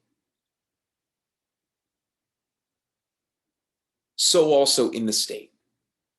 A just regime or a just state will be where those three parts are ordered properly and that they don't encroach upon one another in a false sense. And if you notice, for Socrates, sometimes he refers to the just soul or the virtuous soul as the musical soul. Because you can see here, right, that justice for him is about proportions or order, and music is about order. So at one point he says that actually the virtuous just soul will be ordered as like the thirds of a harmony, right? That each part of the soul will be ordered structurally and properly. Okay, really beautiful. So let me read, I think there's a passage in here that's really lovely on this. An incredible passage on virtue in this sense.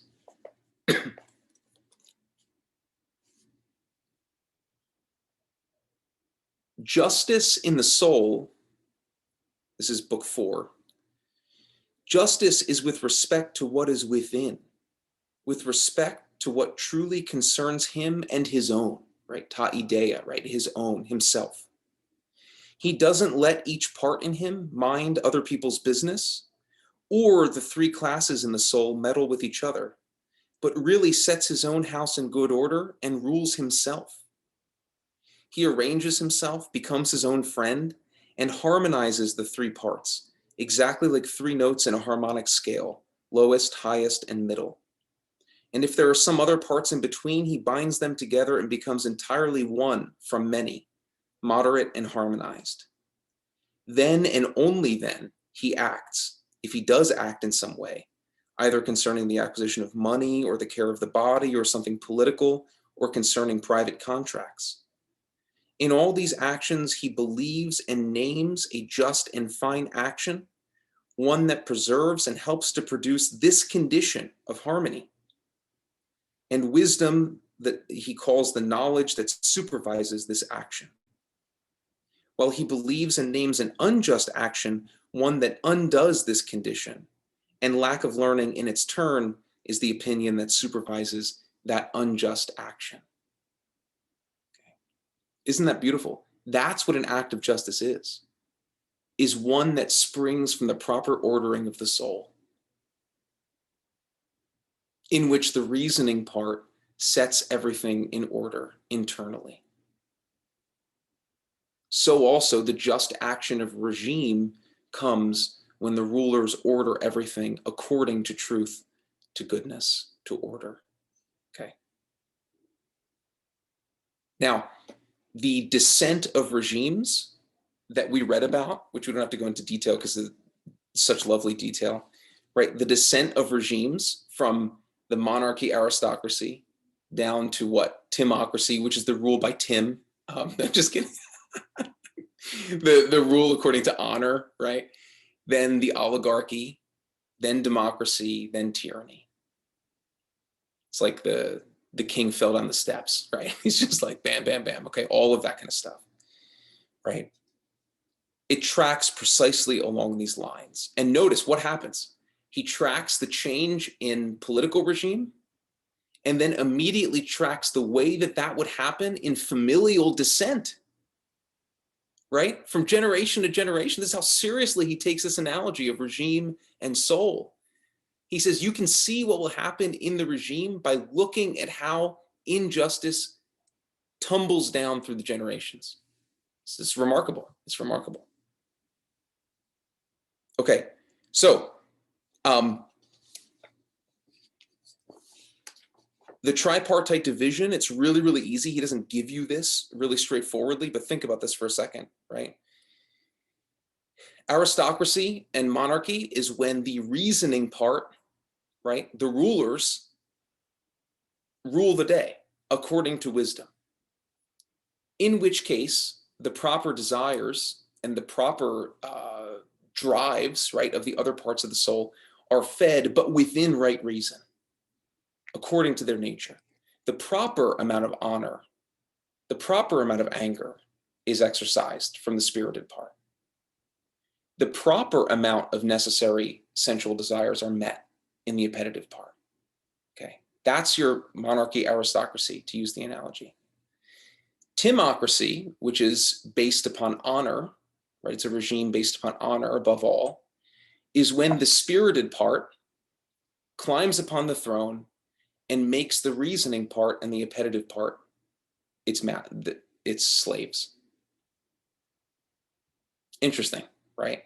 Now everything serves honor. So what is the reason? What does your reasoning part do in a timocracy? Well, it just figures out how to get more honor. That's all it does. It doesn't think about wisdom. It doesn't think about truth. It just thinks about how to get more honor. Right? Oligarchy is when the appetitive part of the soul climbs the throne and throws down the other two. And for an oligarchy here, it's right, wealth, it's riches that rule the day. And so this is the appetitive part understood under the distinction of necessary desires. The oligarch is obsessed with fulfilling necessary desires first, such as food, shelter, all the basic material needs. And so they tend to be like stingy, and they tend to be actually kind of spendthrifty, right, in this way, because they want to be wealthy, but they want to be wealthy according to a certain necessary desires. They're not sort of wild in that sense. Democracy is when the appetitive part remains on the throne, but here it's necessary and unnecessary types of desires. The democratic regime is where reason and honor are subjected to any and every possible interest and desire of the appetitive part. Horses racing, carrying torches. Yes, I'm there, right? Eating so much that I throw up afterwards, like I'm there, right? Drugs, drinking, like let's do it. It's awesome. There's no bad desire. There's not even a reason to be sort of spendthrifty. Everything is welcome. Everything is welcome. All are welcome. All are welcome. Okay, that's like the democratic regime. Okay, in that sense. Now,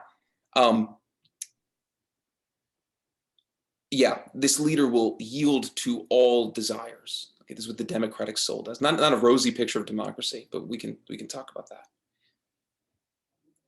And the genesis of tyranny from democracy is actually quite logical here. Okay, because here's the point. the democratic soul, or the leaders under a democracy, are so concerned about making sure there is no bridle whatsoever on their desires, that there is no limit upon what desires they yield to, that they even turn away from law. At least this is Plato and Socrates' argument, right? They even begin to perceive law as something that holds them back from achieving their aim. So there is literally nothing left to manage the factions and the competing desires within democracy. There's no unity there, right? So the different desires begin to war with each other and begin to compete, because they all want to win. They all want to be satisfied at all times.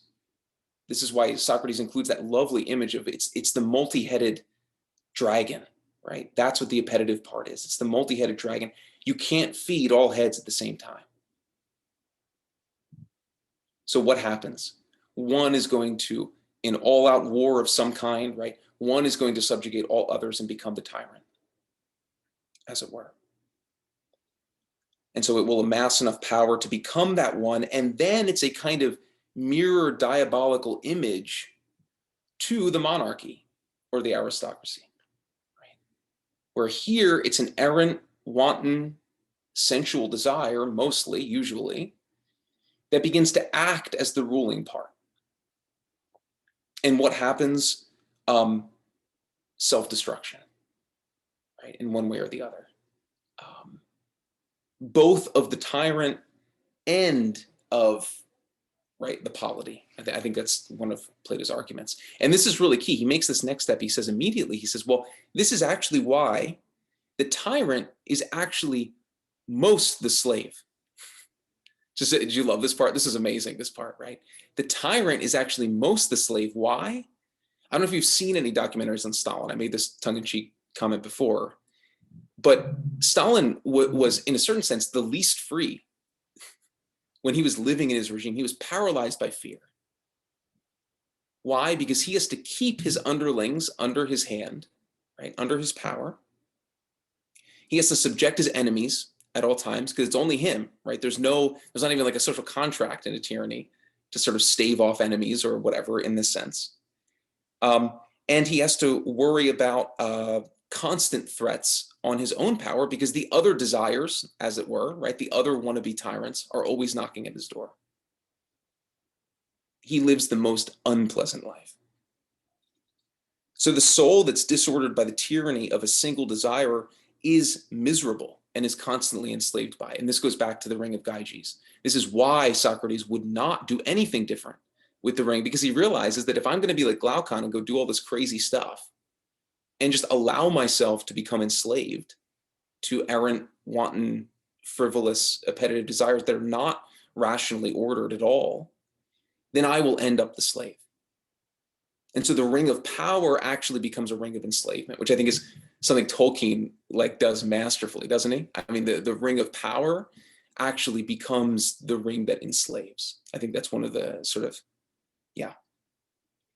Thus, and let's take a break here. No matter what, and this is Socrates, one of the most beautiful points, no matter what ill or what harm comes to the just man, it will be worth it. It will be worth it. It's better to keep the enduring internal coherence. It's worth it to keep the ordering of the soul, which gives one ultimate happiness, than to act unjustly in the face of potential punishments or pain. And so the famous passage that acts as a foil in the Republic, right? This happens relatively early in the beginning. This is book 2. He says, this is Glaucon speaking about what he thinks will happen to the just man if the just man truly is just in this world. He'll be whipped, he'll be racked, he'll be bound, he'll have both his eyes burned out, and at the end, when he has undergone every sort of evil, he'll be crucified and know that one shouldn't wish to be, but to seem to be just. So the just man will follow out justice to the end and literally be crucified for it. Literally, the word in Greek, it's this huge debate about whether he said crucified here, but it literally means to be put on a stake. Okay. And Glaucon says that it's at that moment that he will see that he was wrong. That it would be better to only seem just and not to be just, because being just will get you crucified. Socrates at the end says, the just man will endure all punishments and see that he was right. He will see that he was right. And of course, we know that Socrates then climbs his cross, as it were, but a few years later, and endures those sufferings to the end. Okay. All right. Why don't we take a break there? Taylor, I promise I've got like a few minutes left. So, but okay, and we'll sort of conclude this whole flyover. All right. Thank you, guys. 5 minutes? What do you think? 5 minutes. Okay. 8:20. Let's do. Hi, Dr. Cooter. Do you have any time, maybe like tomorrow for a Zoom advising meeting?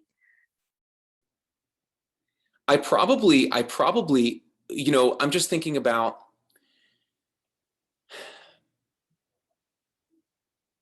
how pressing do you think it is? Would next Thursday work? Michelle, my wife is like, listen, please try. And I'm like, okay, please, I'll try to do no meetings while we're away. So maybe what we can Oh, do you're is, still on vacation. Oh yeah, totally. Go ahead and enjoy. And maybe we can plan on next Thursday. let me take a look. Would Thursdays work best for you? Like maybe we can do Thursday before class? Or sorry, Wednesday before class? If you're coming in, Wednesday. only if you think that you'll be able to make it. Unfortunately, I don't think I'll be able to come in, but hopefully one of these Wednesdays I'll actually be able to come in. Maybe we can plan for that particular Wednesday, even if it's in a couple weeks.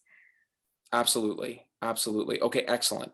No, let's absolutely do Thursday then. I can do, let me see, lunch hour on Thursday? Sure. Unless you gotta eat lunch. No, I'm good. I'm good. I'll scarf something down. So that's the 15th? Sounds great. If you can make it. Awesome. As long as it's not more pressing though, because I want to be sensitive to, because again, if you have any thoughts about, like, even if you want to bring, that's the neat thing about the introduction to research, is if you want to bring even like a draft of a syllabus, like we can begin to hash it out. That would be like really fun. And begin thinking about for the fall, like what day of the week works best for you to meet. And you can just put that in there as well. And we can just sort of go from there. So 15 sounds great. As long as it works for you, feel free to let me know if anything comes up. But no, go ahead. Totally enjoy your trip. Sounds really fun. okay, amazing. No, I'm so sorry about this delay and No whatnot. But problem. yeah, it's like, yeah, it's been Yeah, crazy, totally but it's been good. understand. And that way too, because I'm trying to think, I'd be up for starting as soon as the semester begins in the fall with our regular meetings, every other week or whatever. That would be amazing. too. So if you want to think through that'd be great too. Awesome. Yeah, because you'll still be working, correct? Yeah, and then Schedule. I'll probably be finding out within the next few weeks or so whether I'll be doing that on-campus work too. Yeah, that'll be great. That'll be great. Yeah, I Do really we hope I get do we to. have you coming in for an interview on that, or is that a Zoom interview? Yeah, I've got a Zoom interview scheduled. Excellent, excellent. I'll be there for that, so that'll be good. Awesome. I'll see what I can do to. Yeah, looking forward to it. Yeah, that would be really fun. That would be really fun, and we'll work out some hours if that comes to pass. That'll be really cool. Oh yes, that'll be so great. Okay, let me go. I'm gonna go grab a drink of water, I think. Me too. Amazing. Thank you so much, Anne. I love your Oh, comment here. well, thank you so much. How the good king will be restored. Yes. From death? Yeah. It's an how, open question. yeah, like how to work back from that whole cycle, Yeah. because, it's a downward spiral. hmm there's a I should shut up, but there's a paradox in the Republic where Mhm. early on he actually talks about how if there ever is the possibility of a just city, it will happen at the end, after they've experienced the failure of the other regimes, because they'll have learned over time. But then when it comes to the actual degradation of regimes, he goes in reverse order. Or at least he reverses it from what you think he might say. You know what I mean? In that sense. Yeah, So that's kind of interesting, just as a generic kind of reminds me of the question. Great Monarch, only after everything else is destroyed. Yeah, right. Only then will it come. And maybe Plato wanted to hold on to both genealogies, as it were, both possibilities that it Yeah. might happen both ways. So how do you like? Yeah. I'll come back. Feel free to get a snack, but I wrote a possible paper topic idea in the chat. Oh, hold on.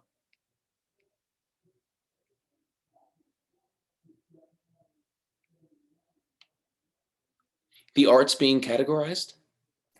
Oh, that was another question. I wonder whether arts, according to Plato, arts, leisure, and so on would be a want versus a need. Mm, Maybe it depends. that's a really good question. That's a really good question, because it's not mentioned directly, but he does say that they'll sing songs about the gods. So it's Yeah, it's a necessity based. yeah, Let's go with it. awesome. Can you send it to me again? I don't think I got it. I think it was the last thing I sent, which was how in France, from Louis XIV to Napoleon, we kind of had this succession with Mhm. a brief break in which Louis XVI really tried to be a philosopher king, but he lived in a society of oligarchs and they basically ran him over. And it was actually quite brutal on both sides. So there's this very, very sad story of when he was basically a preteen, he wrote this. So he studied in depth Bishop Bossuet. Little Louis XVI studied mhm. Bishop Bossuet. He brought his treatise to his grandfather, Louis XV, who was highly oligarchic and corrupt. And he punished him and destroyed the child's writing. And then, of course, the Democrats come along because they're tired of the oligarchy, small d democracy people, as in the French Revolution. And then in comes the tyranny of, Robespierre, followed by Napoleon. Wow. So you literally, I mean, that would be interesting to track that Yeah. downward descent, you know what I mean? And like see how it holds up. Because of course, Aristotle has like sort of his own articulation of this a little bit. That would be really interesting. Yeah, just the history. And then prior to the oligarchy of Louis XV was the democracy of Louis XIV, where everything was very ostentatious and status oriented. Yeah. Wow. Louis XIV only picked the very, very high and mighty to be his court. And then I mentioned Louis XVI, just having his little circle of friends. Right? Wow. Because he was a philosopher. Incredible. The small band of philosophers. Yeah. I'll be right back.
All right, why don't we hop back in if you all are good to go.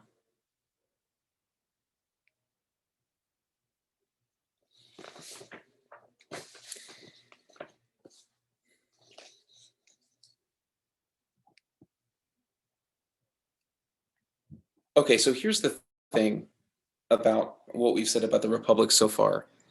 I've left out like a really important piece of the Republic, which is sort of the nature of the just city and what is in it and how they live. So does anyone remember anything like really weird from the Republic, for example? Like Taylor, what's your favorite weird thing that the just city's inhabitants do? Yeah, well, that's a dangerous question because what do you mean by favorite? I mean, the weirdest one that I can that I recall that I think about is the sharing of wives. Seems a little seems a little much to me.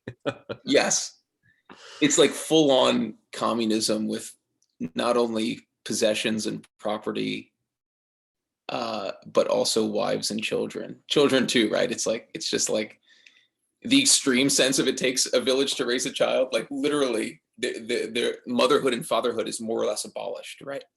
Just as husbandhood and wifehood is more or less abolished, right? In that sense, there's sort of this radical communism going on. Okay, in this case, what else? Procreation still does happen, but it's almost purposely for the almost solely for the purposes of statecraft.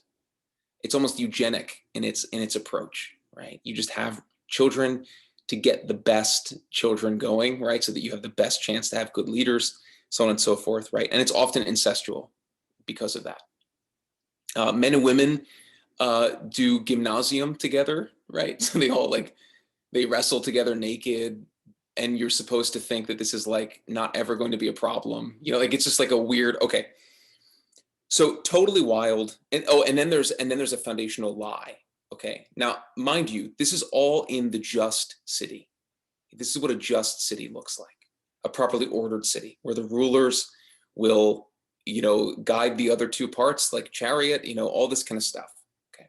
Now it's totally wild and extremely comic. Like if you knew of the Greek tragedies at the time, if you knew of all the other like Greek writings, you would laugh. Like, for example, we can get a sense of this with Oedipus and Antigone, right? That the incestual stuff, like Plato makes a big deal out of like the incestual stuff. And people would laugh, I think, if they would have read this, because they would have been like, okay, yeah, incest is like a huge problem. And here's like Socrates saying like, no, incest is like a really good thing because it's, whatever. And I think people would laugh. So it's tragic and comic in a certain like weird, morbid sense, okay? But what's going on here? What's going on? And so you can read this in books 3 through like 6, right? I mean, it's like weird stuff. And then finally it culminates in the weirdness of the philosopher king. Okay. What I think is going on here is that it's Socrates essentially attempting to eliminate from the just city selfish private desire, right? Eliminating selfish private desire, because that's what leads to factions. And that's what leads to a lack of justice, a lack of order in the community, a lack of individual parts, but also individual persons getting what is their due according to the good.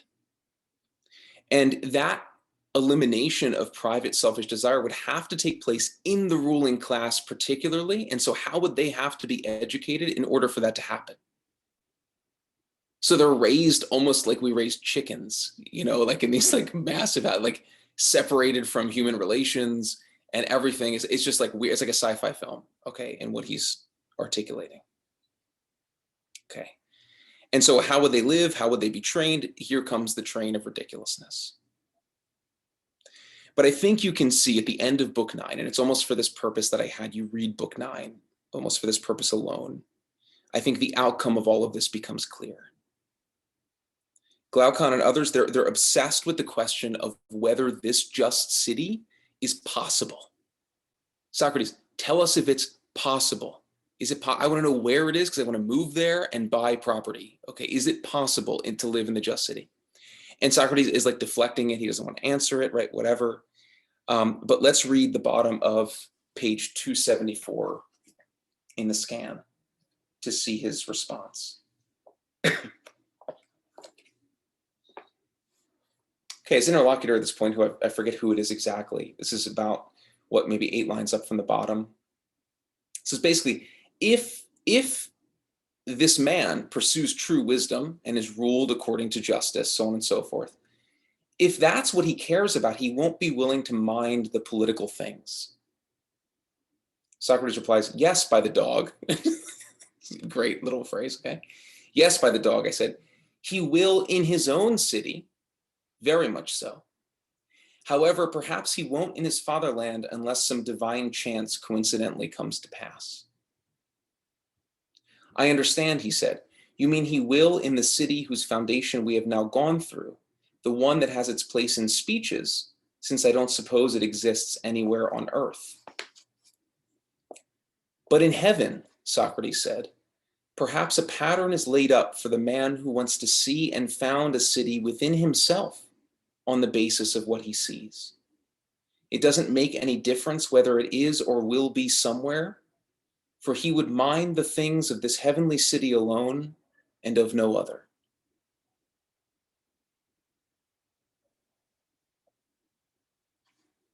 Okay, I think the implications here are something like threefold, okay? Heaven is where one finds the just city for Plato and Socrates. The Platonic form, right, because pattern in this translation means form, right? The Platonic form of the just city resides in the heavens, and it's provided as a pattern for the just man to found a city within himself that is ordered justly.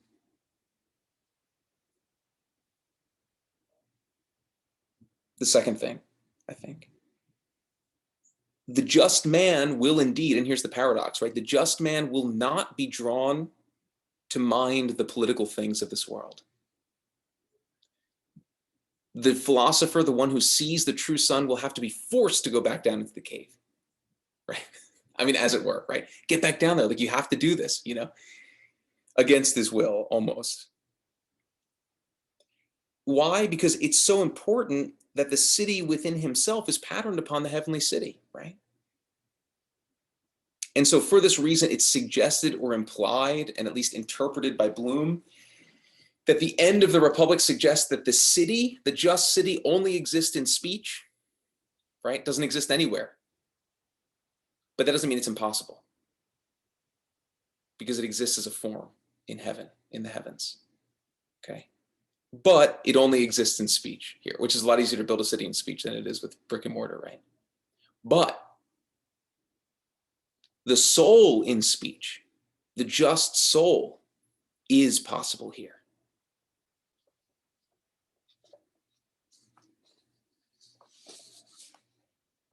So the city in speech, the soul in speech, there's a distinction there, right? And that's why we end the Republic with the question of justice once again, because at least that's possible. Nevertheless, and this is the third thing,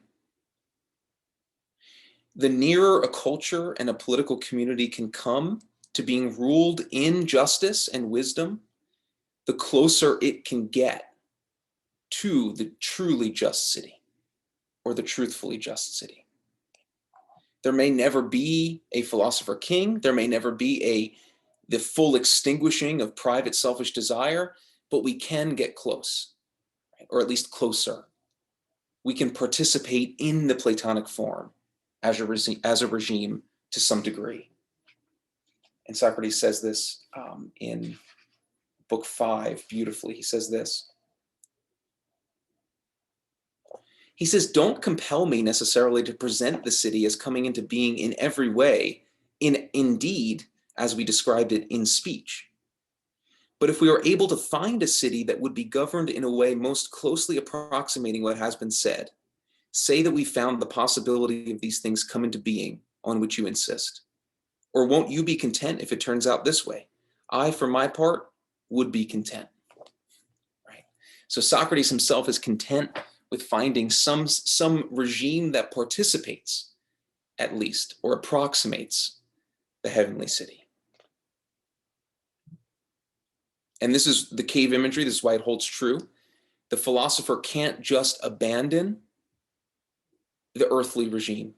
It can't just turn its back and say, well, it's not going to be the heavenly city because that's impossible, so I'm checked out, right? No. You need to go back down into the cave, and we need to make sure that our regimes are at least approximating wisdom and justice. Okay. Final summary point. In some ways, I think all of this notion of impossibility, possibility, this notion that the true pattern resides in the heavens, okay, I think it's all a gesture towards the transcendent kingdom of Christ that we talked about last time. I mean, obviously not in as direct a term. I mean, you know, this class is short. We need to sort of contract things.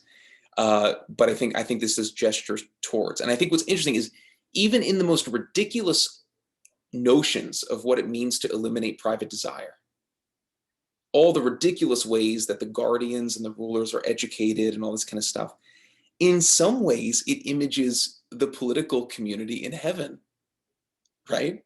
I mean, this is weird. Like, just roll with me for a sec. Not exactly, but think about this, right? So the elimination of private selfish desire, heaven will be perfect communion, right? The communion of saints. That's the only communion that there can be among saints, is perfect communion. I mean, ideally, right? All is held in common. Nothing is held back. Okay. There is no need to hold back, to protect oneself. All persons are radically united in common dignity and community life, male, female, slave free, right? Radically united in dignity, in common dignity. And even giving and taking in marriage doesn't occur in Plato's just city, right? And that doesn't happen in heaven either. So there's a real, like, interesting, even it's the most ridiculous points that Socrates, I think, knows are ridiculous. In some ways, he's gesturing towards the transcendent kingdom that we know through divine revelation. I think in some ways that he could never understand, obviously, but all the same, despite those gestures, the Republic does not claim anything concerning the reality of that kingdom, the heavenly kingdom, the heavenly city, coming into our present reality. The most we can do is approximate the form. The notion that the king himself, who is God, right, could actually come down here to set up that kingdom and allow us to be citizens in it right now. No way, right? No way. So there's some patterning, there's some gesturing towards the transcendent, but, you know, and of course there's the immortality of the soul, there's the punishments allotted to the unjust after death, right? All of that kind of stuff.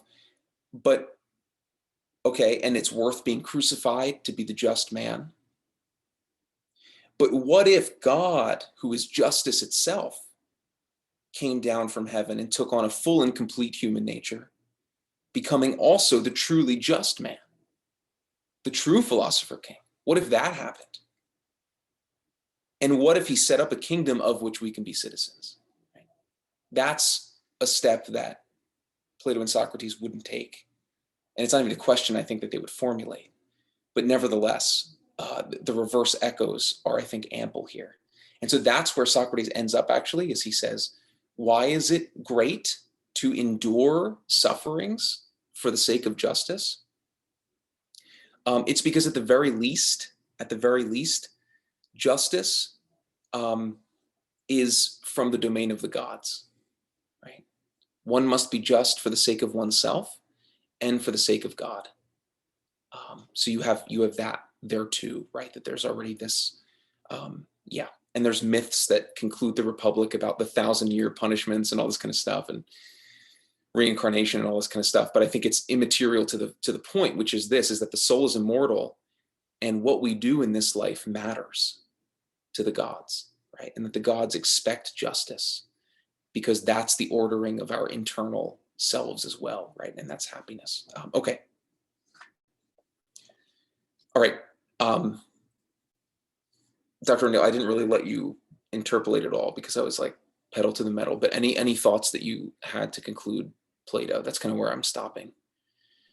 No, that was beautiful. I think you nailed it.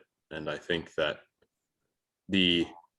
one of the fundamental principles which you hit upon that I think we're going to see carried through into Aristotle is the absolutely necessary link between the virtue within the soul and the virtue within the state, right?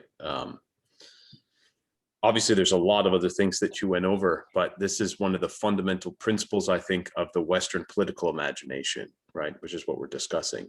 And a strong deviation of that in contemporary political understanding or misunderstanding. Amen. Amen. Yeah. And we can take up further conversation of this after class if you want, but any pressing questions on Plato before we sort of shift to Aristotle? Because that was like a real hack job. I mean, in terms of like how much we talked about, but I took a whole course in undergrad on just the Republic. Like the whole semester was just the Republic. So this is like, wow, you know, but my teacher would kill me. Don't tell him. Joshua Schultz at DeSales, write to him and tell him your student is a disgrace. And any pressing questions before we shift over? Okay, and I'm gonna give Taylor all of next class. So God help me. He's going to beat me. No, all right, so Taylor, I don't know if you wanted to introduce Aristotle or whatever, and we can kind of go from there. Or... Yeah, well, I think we can just kind of jump into the text, or at least hit some of the highlights of the text. One of the things that you'll notice, hopefully you noticed as you were reading through Aristotle, is just the strong difference in genre.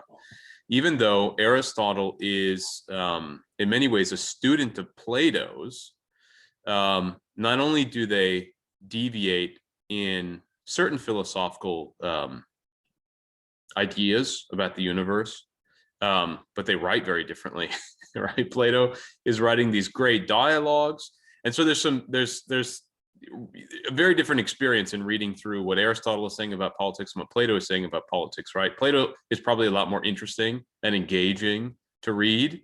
Aristotle's a little bit drier. But the upshot of that dryness is that Aristotle is also maybe a little bit clearer, more precise, more systematic, surely, in outlining how things relate to other things and whatever.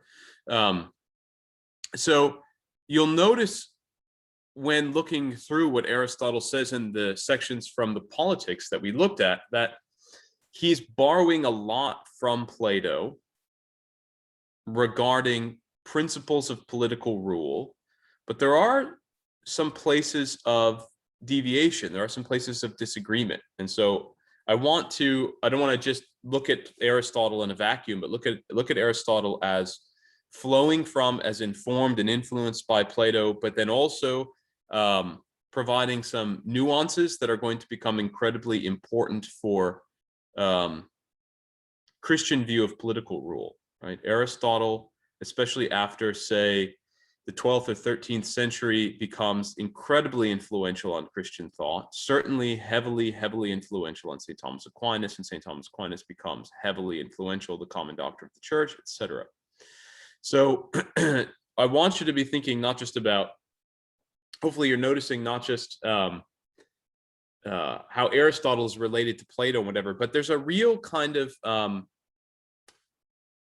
conversation, a dialogue going on through history in the Western political imagination, right? There's a conversation, and some of the folks in this conversation, as with Aristotle and Plato, were actual, contemporaries of each other and were able to speak. But as Professor Kuhner said, most of Western philosophical and political history is a footnote to Plato, right? That's true of people who lived, 2,000 years after Plato. This is long dialogue and conversation where what constitutes good and just leadership and governance is an ongoing conversation in the tradition, right? Okay, so for Aristotle, he begins book one of the Politics with some really fundamental principles, and I think we went over some of these last week. We certainly saw many of these within that reading in the compendium. So we don't need to spend too much time on them, but I think it's worth to at least sort of hit some of these basic principles. What does it mean to talk about politics at all? What are the, a science in the classical sense? A science is a study that begins with basic principles, basic truths, and then we work our way out from there. from the more universal to the more particular questions, but we've got to start with the universals, right? And so Aristotle does begin with the universals here in book 1. So what are some of the things he says? Well, he says, right, every state is a community of some kind, right? And here he means state in this very generic sense, right? A political order, a polis, a republic, a public thing. So every state, every political community is really a community of some kind, right? And what is it established for? Well, it's established for the good, some kind of goodness, right? He says the state or the political community is the highest of all communities because it embraces all the rest, and it aims at good in a greater degree than any other and at the highest good, right? Okay, so notice there what he's saying then. He's saying that the state, the polis, whatever, is a community which catches up within itself other smaller, more limited forms of community, right? And we can see this, right? Whether we want to talk about the state, like the state of New York or the city of Rochester or something, it catches up within itself all these other little communities, right? Families, your local YMCA, the church communities, universities, St. Bernard's School of Theology and Ministry, all of these other, they themselves, their own communities have their own principles, their own rules, etc., but it catches all of them up together. Okay. He says in section 2 here that he who thus considers things in their first growth and origin, whether a state or anything else, will obtain the clearest view of them. In the first place, then, there must be a union of those who cannot exist without each other, namely of male and female. Okay, so what is Aristotle saying here? Okay, if a political community is a community of communities, what is the most fundamental primary unit of that community? What's the most fundamental primary community that the larger political community is based upon? And it's the family, right? It's the coming together of male and female, the shared life, offspring, education of the offspring, etc., right? So the family is the smallest communal unit. So we've talked about this a little bit, but this is an important point, right? On the one hand, Aristotle and Plato will speak about the individual, right? We do exist as individuals, right? We are born alone, even twins are not born at precisely the same time. We die alone, right? So one of the great tragedies of life, you get married, even if you share your life, your whole life together with someone in marriage, if you die of natural causes, you don't die at precisely the same time. So we are really individuals. So what is Aristotle talking about? Well, why isn't it the case that the individual is the smallest unit of the political realm? Why is it the case that it's the family? Well, for Aristotle, right, and for Plato, there's this sort of interesting thing within human nature where humans are individuals, just like other kinds of things are individuals. Other mammals, plants, they're individualized. But there's something particular to human nature as rational, which requires that it find its completion in the other. Yeah. And we're going to see this in a minute when he compares human nature to other kind of species of animals that also seem to be communal, like bees. So even though we are individuals, in order to function properly as a human individual, we can't be merely individual, right? We have to extend outwards into the lives of other people and have their lives extend inwards into our lives, right? And this is precisely why we are not just born out in the middle of the woods to fend for ourselves. Some animals, it works this way, right? I don't know exactly which ones they are, but whales or sharks or something, they have live births, and then just the baby swims away and lives its life. Like, we can't do this, right? In fact, humans take forever. I love my kids dearly.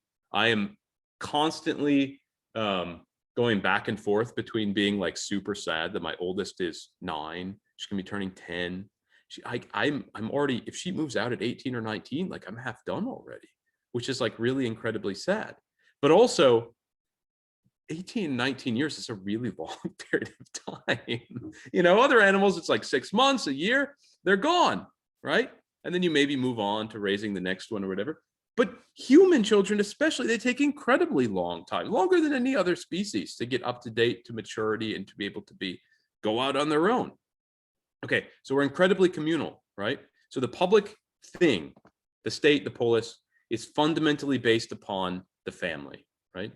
And so he talks about how the family then needs to be established, but exist in relation with other families, because the family is not itself self-sufficient, right? So you've got this sort of onion of necessary relations, right? The individual, in order to be properly an individual, has to find his fulfillment within the family. The family, in order to be properly familial, needs to find its fulfillment outside of itself in other families, right? Okay. He says this begins, right, even just out of like daily needs. So Plato discussed this a little bit, right? Although the political regime is not itself only or even primarily for just meeting political needs, it begins there, right? It begins there. And so essentially, by associating for needs, the first society is formed, and Aristotle calls this a village, right? When there are several villages which are united into a single complete community, large enough to be nearly or quite nearly self-sufficing, then the state comes into existence, right? Aquinas will, when commenting on this, will say that the state is when society becomes a perfect society. Yeah.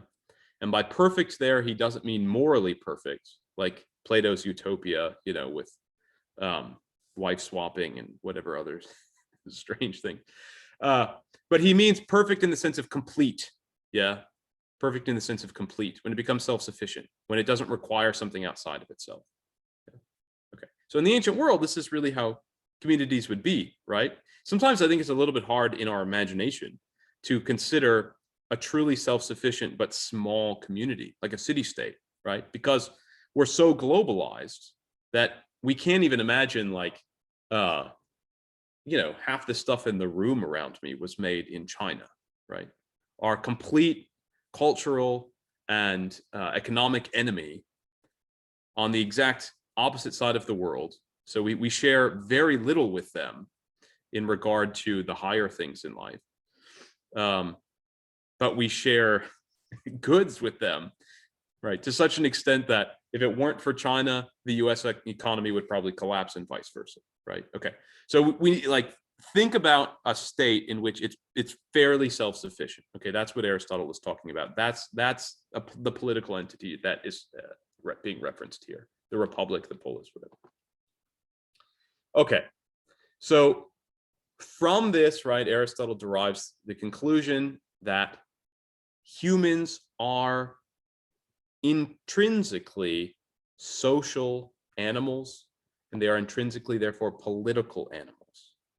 So what it is to be human is at least in part to be political, and the political thing is just the natural outcropping of human nature. So I don't want to spend too much time like comparing and contrasting Aristotle to stuff that we haven't even looked at yet or whatever, but like think about the strong distinction then in the ancient mind between what the state was vis-a-vis human nature and just your everyday human experience compared to, say, Locke, Hobbes, etc. The state is just an organic outflowing of human nature, right? It's no different than the beehive is to the bees. You cannot imagine bees without also thinking about a beehive, right? Bees are not solitary. They live in hives together. And when you think about bees, you probably think about the fact that bees live together in beehives, right? It's the same thing. So when you're thinking about what it is to be a human, you're thinking about existing, living within a political community with other people. Part and parcel of human nature. It's an organic structure flowing from human nature. Okay, any questions about those? Are sort of the fundamental principles, and we probably, didn't need to spend as much time on this. I'm sure you all are familiar with these things, but they're so crucial, right? These are the fundamental scientific principles to the political science of the Western imagination that I don't want to go over them too quickly. So any questions about that before we keep going, see what Aristotle has to say about different kinds of regimes and things? So it's really clear. Good. Thank you. I'm glad. Okay. So, all right. So he says, yes, we're political animals. In a certain sense, we could say, bees and other species and things are communal, right? He says they're gregarious animals. they involve themselves with others. But humans are especially, right? Like on a whole separate order, they are especially interrelational and communal, right? Particularly because we have the gift of speech. And so we don't just like team up to build a dam or something like beavers do, but we can actually express what's inside of ourselves and which is hidden to the other. We can make it manifest in the mind of the other. And so there's a certain sense in which I can put myself into the mind of someone that exists within my family or my political community that other lower communal species would never be able to do, right? So it's that gift of speech which allows for a sort of radically higher form of communication than other communal living species. So of course, when you're reading this as a Christian, you're also thinking about, okay, well, how is it the case that then the jump, this infinite jump from God to humanity, which is the sort of central revelatory idea in all of Christianity, how is that communicated? How is that jump from God to humanity done? Well, it's done by the Father speaking forth his word, which is able to be heard, by humanity. Okay. So flowing then from this, we have senses of good and evil and of justice and injustice, right? Okay, we're rational, we're able to communicate, we live communally with each other. And so we are able to be good, we're able to be evil, we're able to recognize goodness and evil, and therefore we're able to recognize justice, right? And so for Aristotle, to talk about the political community is innately to talk about justice. One has to speak about justice, right? Because what is justice? Justice is giving what's due to the other. In other words, it's when things are properly ordered in our interrelational relationships. Yeah. Okay. So justice in the family is when all the individuals of the family are properly related to each other rather than improperly. Yeah. So in a certain sense, to say that you have a political community at all, insofar as it's at all meeting its nature as a political community, is to say that it has some degree of justice. If a political community were totally devoid of justice, then it wouldn't even truly be a political community. It would be a facade of a political community. Yeah. So the ordering of proper relations is justice. Yeah. Okay. He then says that this is at the bottom of page 1129 on the actual PDF. He says, the state is by nature clearly prior to the family and to the individual, since the whole is of necessity prior to the part. I'm curious, what do you take that means? I mean, because on the one hand, we just said, right, that for Aristotle, first comes the individual, like temporally, right? First, you're born as an individual, but you're born into a family. And then when you bring lots of families together, then you get the state. But now he's saying that the state is more primary than the individual or the family, right? It is by nature prior to. Any thoughts as to what he means there?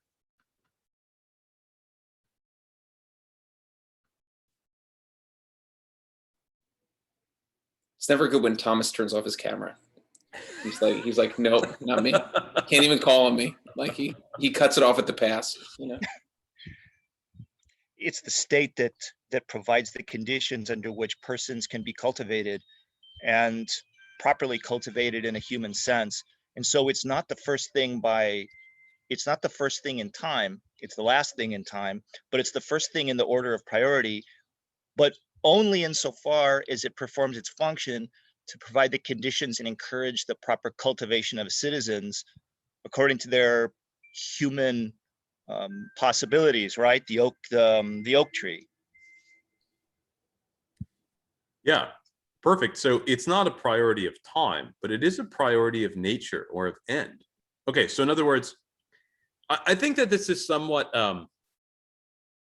controversial. I mean, I don't think it was controversial among the ancients, but I think if we really consider what Aristotle is saying, this would be sort of scandalous, I think, to a lot of moderns. Especially, and perhaps mostly among those moderns, even within the church, perhaps, who recognize the really important place of the family. Okay, so think about what Aristotle is saying. What Aristotle is saying is that the family exists for the state in a way in which the inverse is not true, that the state exists for the family, right? Now, insofar as the state is built up and composed of families, the state has to protect the family, right? We're not talking about the state running roughshod over the family or getting rid of the family, but that the family is not its own end, right? And so the state is not merely there to protect the rights of the family, nor is the state merely there to protect the rights of the individual. Those may be part and parcel of what the state's job is, but the individual and the family are there in a certain sense for the sake of the state. And so the priority of the state is greater than the priority of the family or the individual. Yeah. Okay. So, I mean, this goes against many of our modern sensibilities, right? To think about the state in this way. But notice why Aristotle would say this. When it goes against modern sensibilities to think about the state in this way, it must be, I think Aristotle at least would say, it must be because we're misimagining, we're not thinking properly about what the state is, according to the ancients, right? We're thinking about the state as this sort of separate regime or structure under which we actually live human nature. Whereas for Aristotle, it is not something separate under which, right? It is the very mode by which we flourish and act out as human beings. Does that make sense? Yes. Dr. O'Neill, can I just add on to what you were saying? Yeah, please. So I think it's like, yeah, it's like we're ordered, like, it's interesting to think that like Aristotle, like others in the ancient times, thought that like the family was for the state. I think it's just as a quick, like, I mean, just as a brief comment, like just to add to what you were saying, and not, yeah, it's like people viewed politics at the time of, I think, like the ancient Greeks as like the highest good, like the highest good was the state, which is interesting because then they didn't have any conception of like any other, like, I mean, there wasn't the revelation of Christ, which, and then the church, and like then it's like, well, I mean, I don't mean to just be so like trivialize it, but like they had no perception of who God and the incarnation was. So it's sort of interesting, like, I don't know. So I just think like it's just as a quick comment, it's important to know that I think like the ancients thought that at least in Greece was that how politics was the highest form of good. I don't know. Yeah. I'm not trying to muddy the waters or complicate anything. I'm just No, you're correct, Daniel. And this actually becomes one of the wrinkles that particularly Christian view of politics has to iron out. Because on the one hand, what Aristotle is saying is correct, right? On the level of human nature, it is the case that the individual exists for the sake of the state. Yeah. However, given the fact that through revelation, we know that we are eternal beings and that we are destined for eternal and divine life, whereas the US, Wisconsin, these things are not. There's a certain sense in which the individual Christian, right, the individual human called to the supernatural end, is of a higher order than the state. And so the state then is subject to the individual.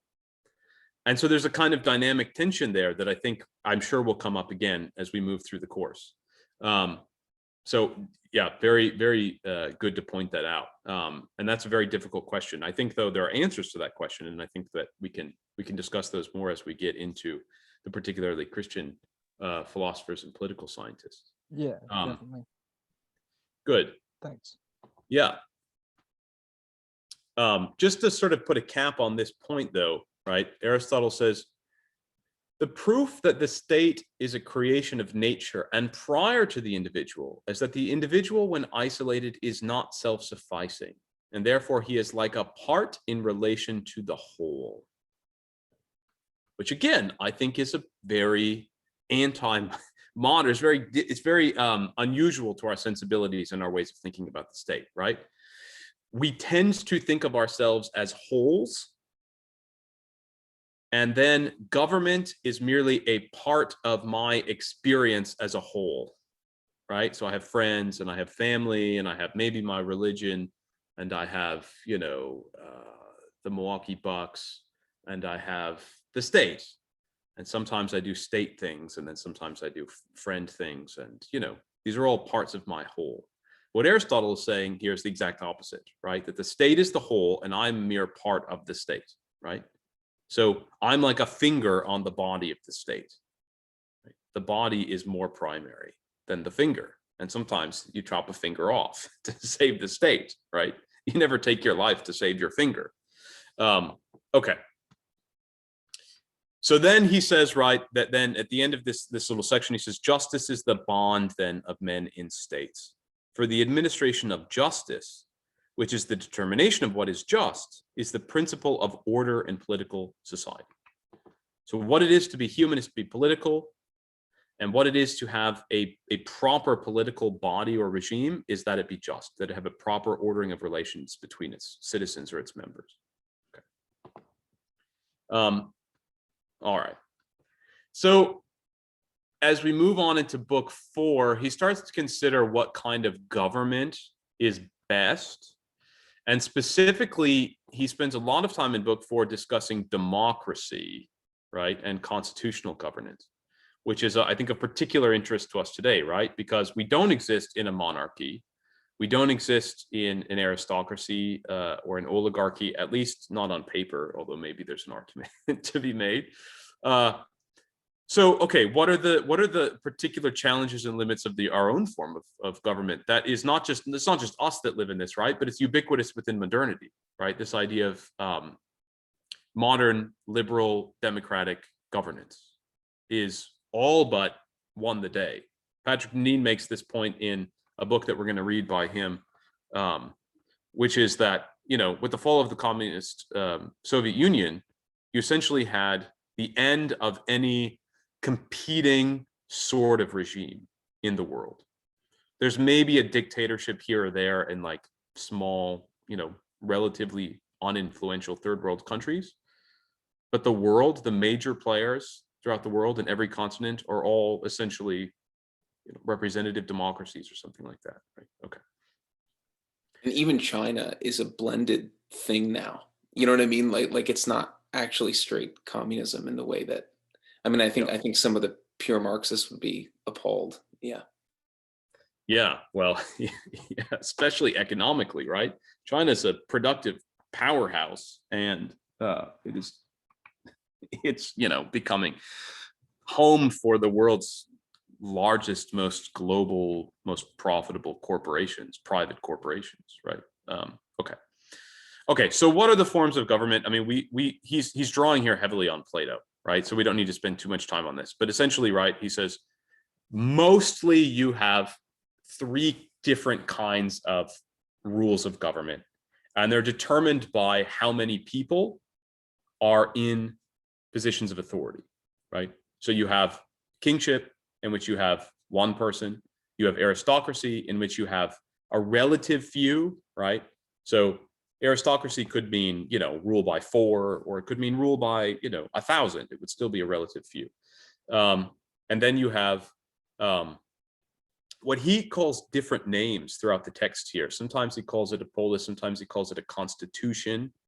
But it's when you have rule by all, or at least rule by the majority, right?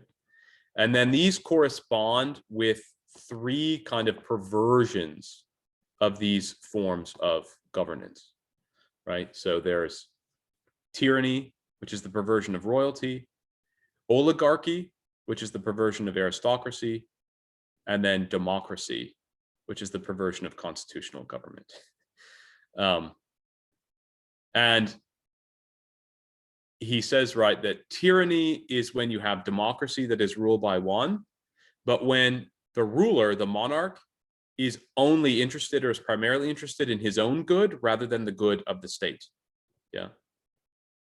Now notice the problem there is that it's particularly an unjust arrangement of relations, right? And that's why it's a depraved, it's an unnatural form of state authority. Yeah. Okay. Oligarchy is when you have rule by a few, but it is a perverted version of aristocracy, which is almost always rooted in the interest of the wealthy, right? Rather than an aristocracy where you have a few, but they are still ordering the state towards the common good of all. Now, the fact that aristocracy would be perverted or would sort of descend into oligarchy that is care for wealth is probably not like that surprising, right? Because it's almost always the case, as Matthew was saying earlier, that the wealthy are very few. When you have a state which is pursuing luxuries and wants over needs, some of them are going to be much better. Some folks are going to be much better at procuring those things, and they're going to get rich and amass wealth to themselves. Yeah, okay. So when you have a relative few which are governing and they have positions of authority, if they become vicious rather than virtuous, the thing that they're almost always going to care about is their wealth. Okay. The last one is interesting, right? How is democracy a perversion of a constitution? And he says it's when the needs of the state or the common good are subordinated to the needs of the needy. That is, when the interests of the poor are placed above the interests of the common good.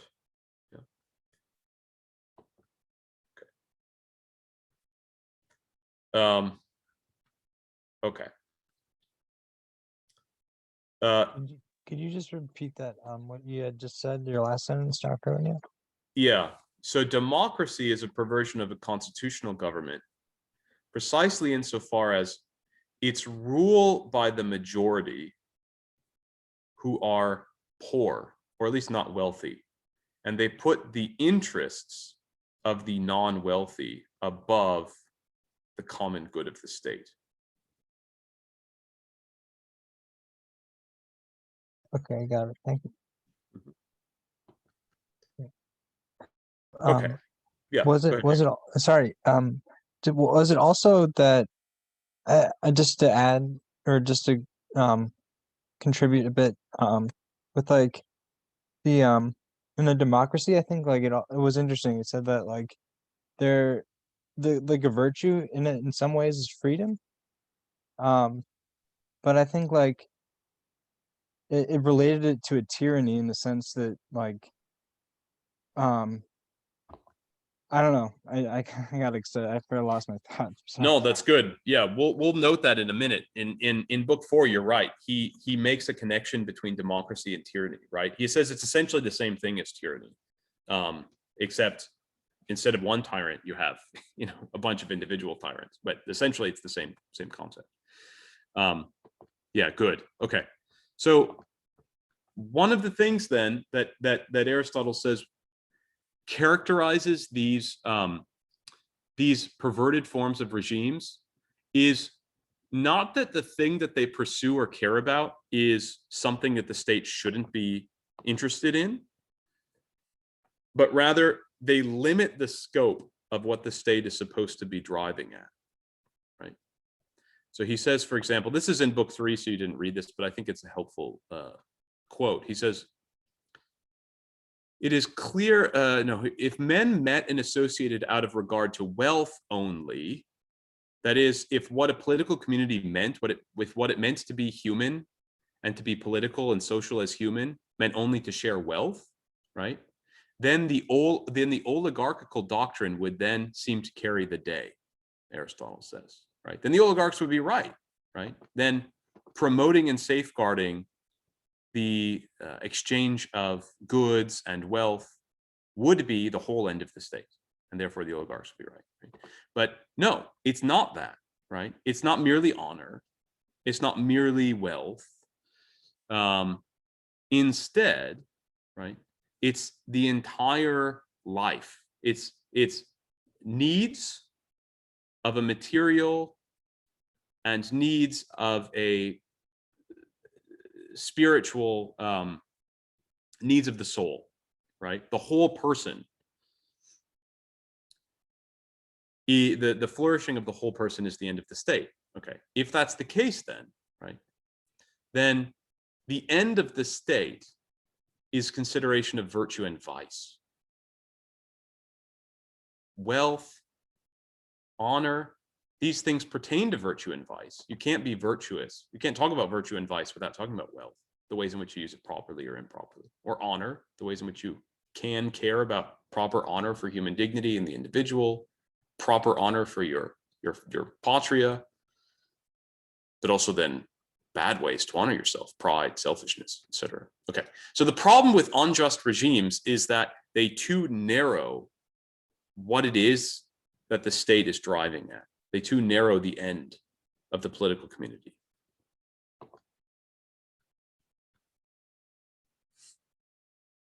Okay, so he talks a little bit more. What is the end of that political community? Well, he says it's certainly more than just needs, like material needs. It certainly seems to require friendship, right? This is a kind of spiritual need or a need of the soul, not just a need of the body.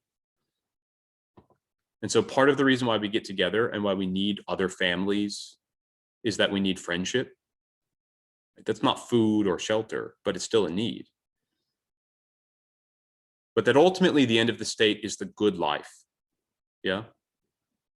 And so what Aristotle is going to say, right, and we saw this in Plato, is that the end of the polis is the same thing as the end of the individual life. The good life. Happiness through virtue. Same, exact same. They have the same end. So me as an individual, my particular situation as a husband and a father, my end is the same as the proper end of the United States, right?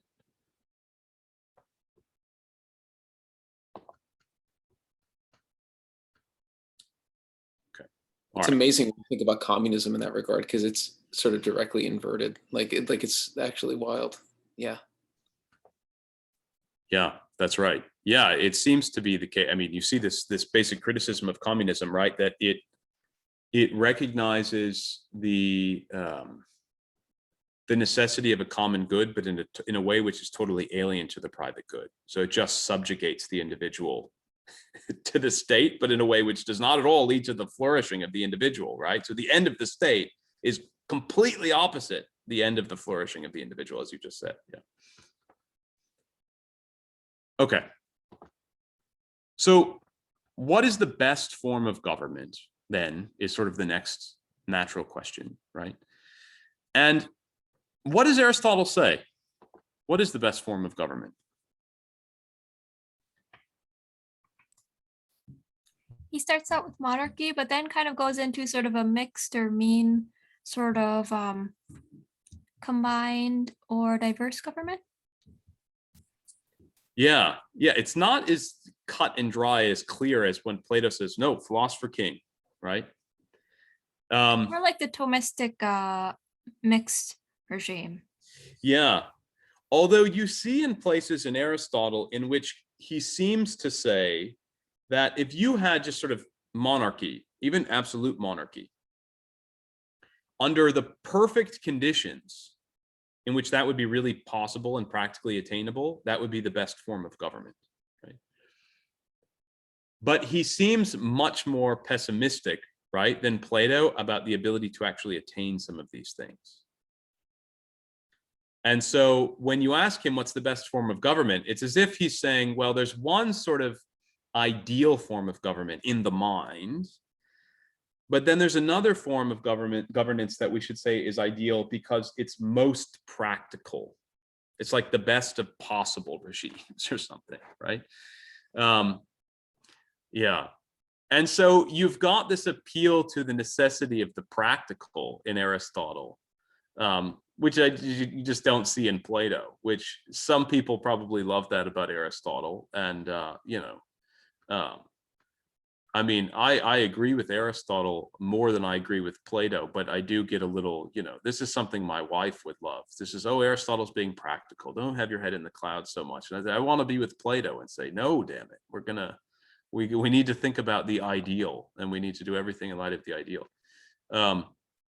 But what does he say? He says at the beginning of book 4, okay, if we're considering what government is best, we should be thinking about what kind of government is adapted to particular states. It's line 25. For the best is often unattainable, and therefore the true legislator and statesman ought to be acquainted not only with 1, that which is best in the abstract, but also with 2, that which is best relatively to circumstances. Yeah. And in fact, you oftentimes hear one of the sort of famous idioms. I don't know who first said it, but you oftentimes hear that people say politics is the art of the practical, or it's the art of the possible. So in a sense, this is true, right? Now I think sometimes we become a little slavish to what's practical, and then like to delineate what's practical. Oh no, that's not practical. Oh, joining a monastery, that's not practical, right? So don't do that. Go and get a law degree or something.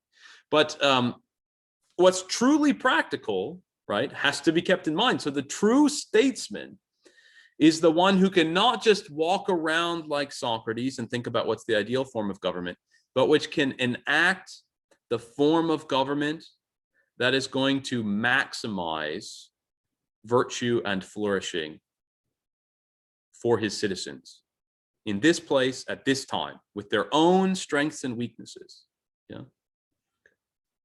He says, I think it's a funny line. He says at the end of this page and on to the next one, for political writers, although they have excellent ideas, are often unpractical.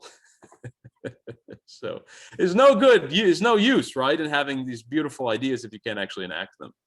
Who could he possibly mean? He must mean like Xenophon or something, because it can't be Plato.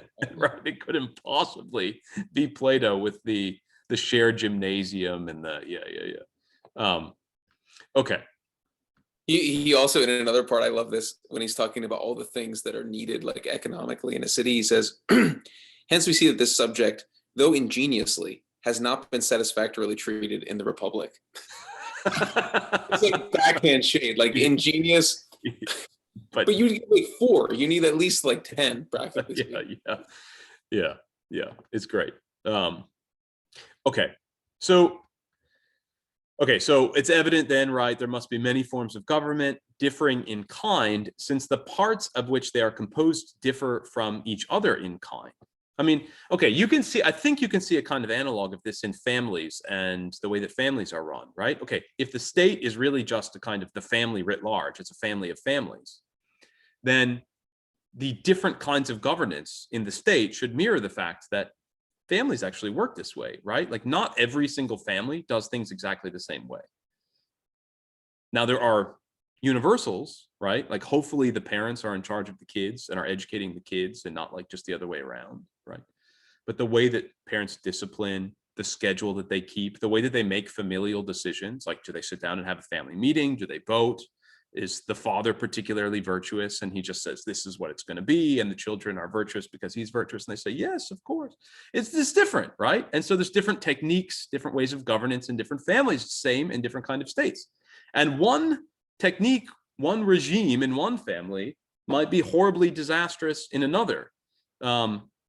There was this show on television years ago, and I don't know why, one particular pathetic day I was watching this is a reality show where people swap parents or whatever in the household. Have you ever seen this? Pam is shaking her head. Yeah, this is not something you admit. You should have just shaken your head. No, Pam.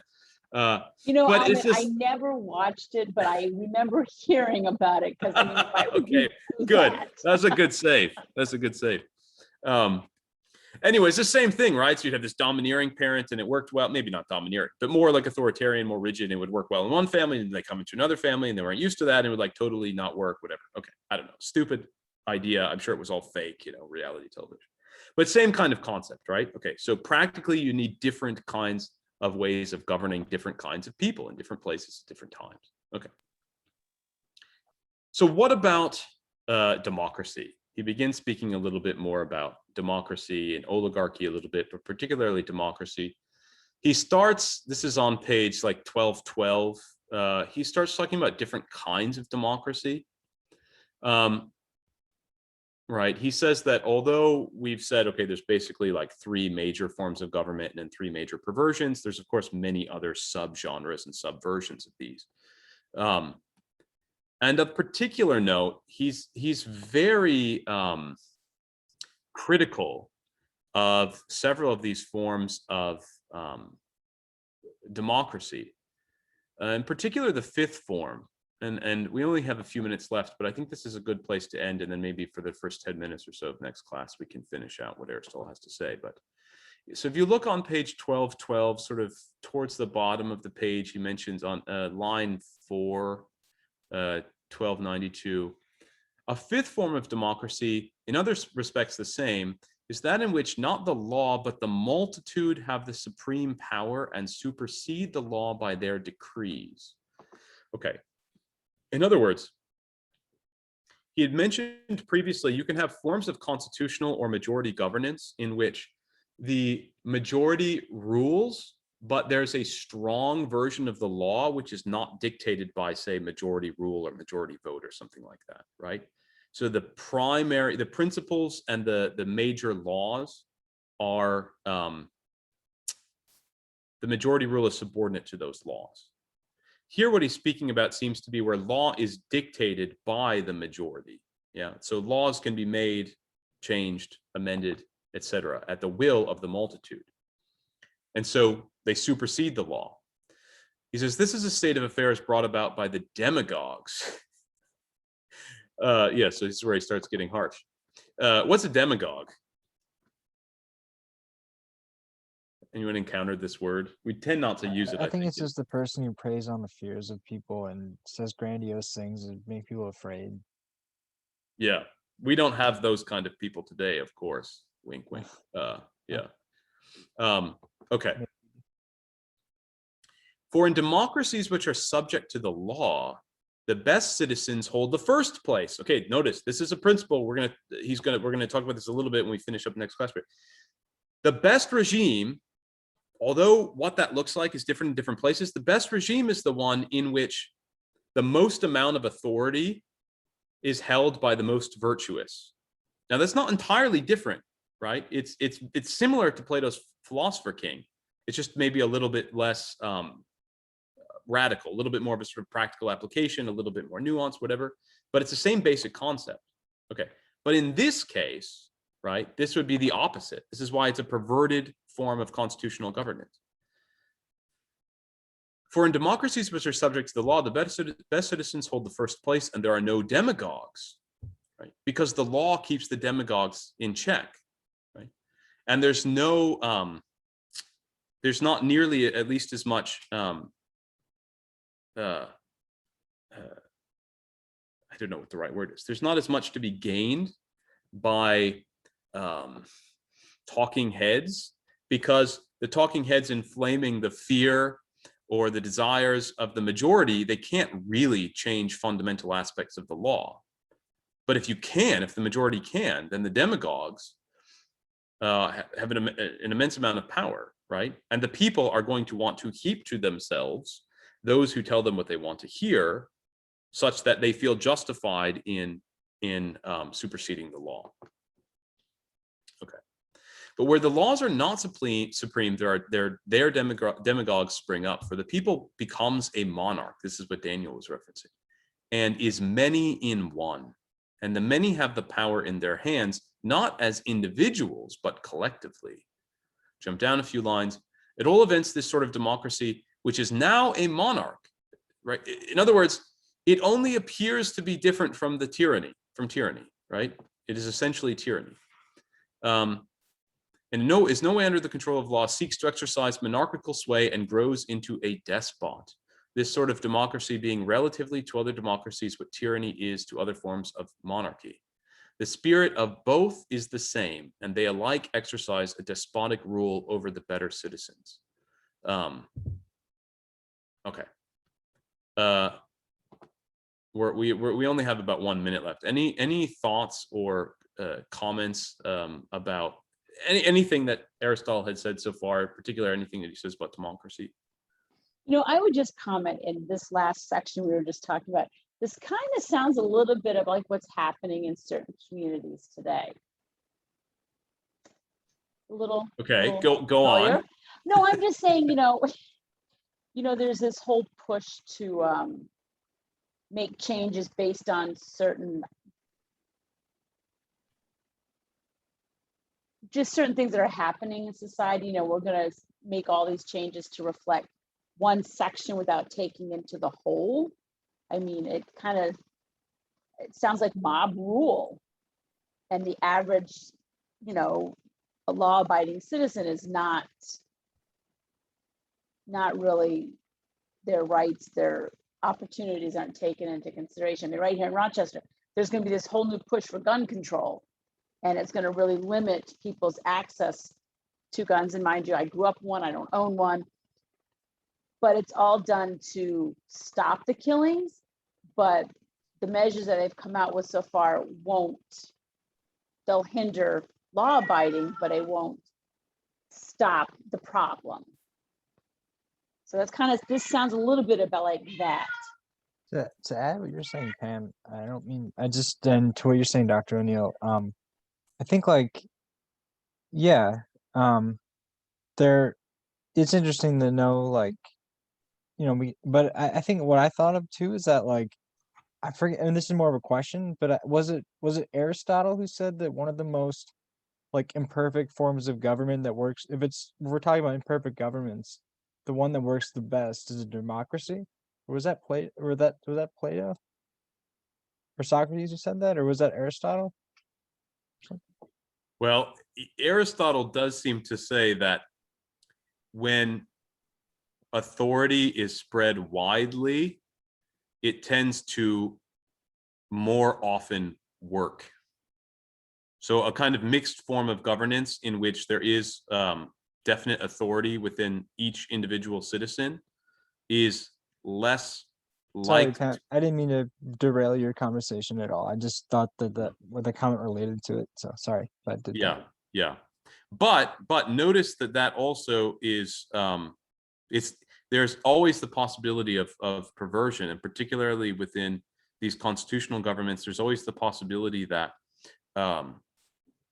that rule by the majority, if it supersedes law, that is, if it is able to rearrange the very concepts of justice and what justice means within the society, will essentially become the same as tyranny. So it's not as if monarchy or aristocracy are the only forms which are subject to real perversion, right? And so, okay, I mean, he's highlighting some of those things with democracy. He highlights them with monarchy and aristocracy as well in book 3. But I feel like when I was reading this, I was noticing one thing that was happening in me was I'm so trained to think that, because Aristotle said this at one point, that each form of government has a form of participation in politics of the many, right? I mean, maybe outside of like tyranny or whatever, right? Where it's just for the ruler's own good that they're making this, but we're so trained to think that really our form of constitutional democracy is the only proper way to participate in political regimes. And I think that plays into this in the sense that like, it's not a question for Aristotle of whether there should be participation of as many as possible in the governance of the city. I think for him, that's an absolute good across the board. The question is, what's the best order for that to happen? And how does it happen in order to happen towards the good or towards justice? Does that make sense? Like that's not his bag. He's not like, oh no, there's not enough shared governance. Like he thinks that's great. And he thinks there should be shared governance. Like he actually says that, right? And his point is, outside of tyranny, you almost always have it. The question is, how does it look? You know what I mean? Like what happens there? I don't know. So it's like, yeah, anyway, because I think as Americans, we're very sensitive to this. But the question is one of how, because even under like the pseudo tyrannical, I mean, depending on what you think historically, whether you're a loyalist or a rebel, but like if you thought that it was tyrannical rule in the colonies, you still had some form of participation. You were just arguing that it wasn't adequate. Do you know what I mean? Like I think that's so anyway, but whatever, that's kind of far afield. But I think it's to the point that that's not his primary question of whether participation, but more how participation. I don't know. Well, yeah, and I'll just say very briefly, notice that if you were not participating at all, we tend to think of participation in a very limited way, right? Doing something within the mechanism of the Capitol building or the voting box or something like that, right? Because we think of politics as just a sliver of our life, right? And as a kind of structure, under which we just sort of go about our daily lives. Imagine what it would look like from Aristotle's perspective, on the other hand, where what it is to be political is just to flourish and live an authentically human life. If you were not participating in the public thing, in the polis, that would mean in some way you are not even living an authentically human life, right? So to a certain extent, just by living within society and having properly ordered relationships with others, you are being political and you have political authority, political governance or something like that. Doesn't necessarily mean that you're a senator or everyone's a senator or everyone has voting rights or something, but that everyone is participating in the flourishing of the state and is receiving flourishing by being in the state. I think that's a little bit more what Aristotle means, but we tend to think more mechanistically, rigidly, just like, do I have my hand on the lever or does a senator have it?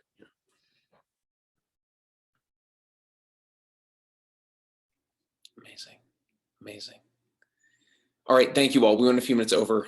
It's most of my fault, but and so next week though we'll move on to the Christian context quite deliberately, which should be a lot of fun.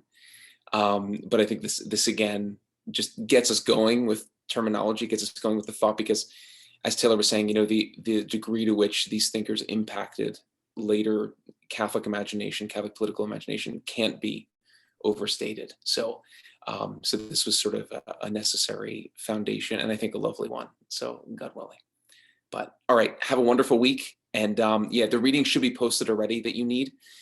So feel free to dive in. So, all right, thank you guys so much. Thank you.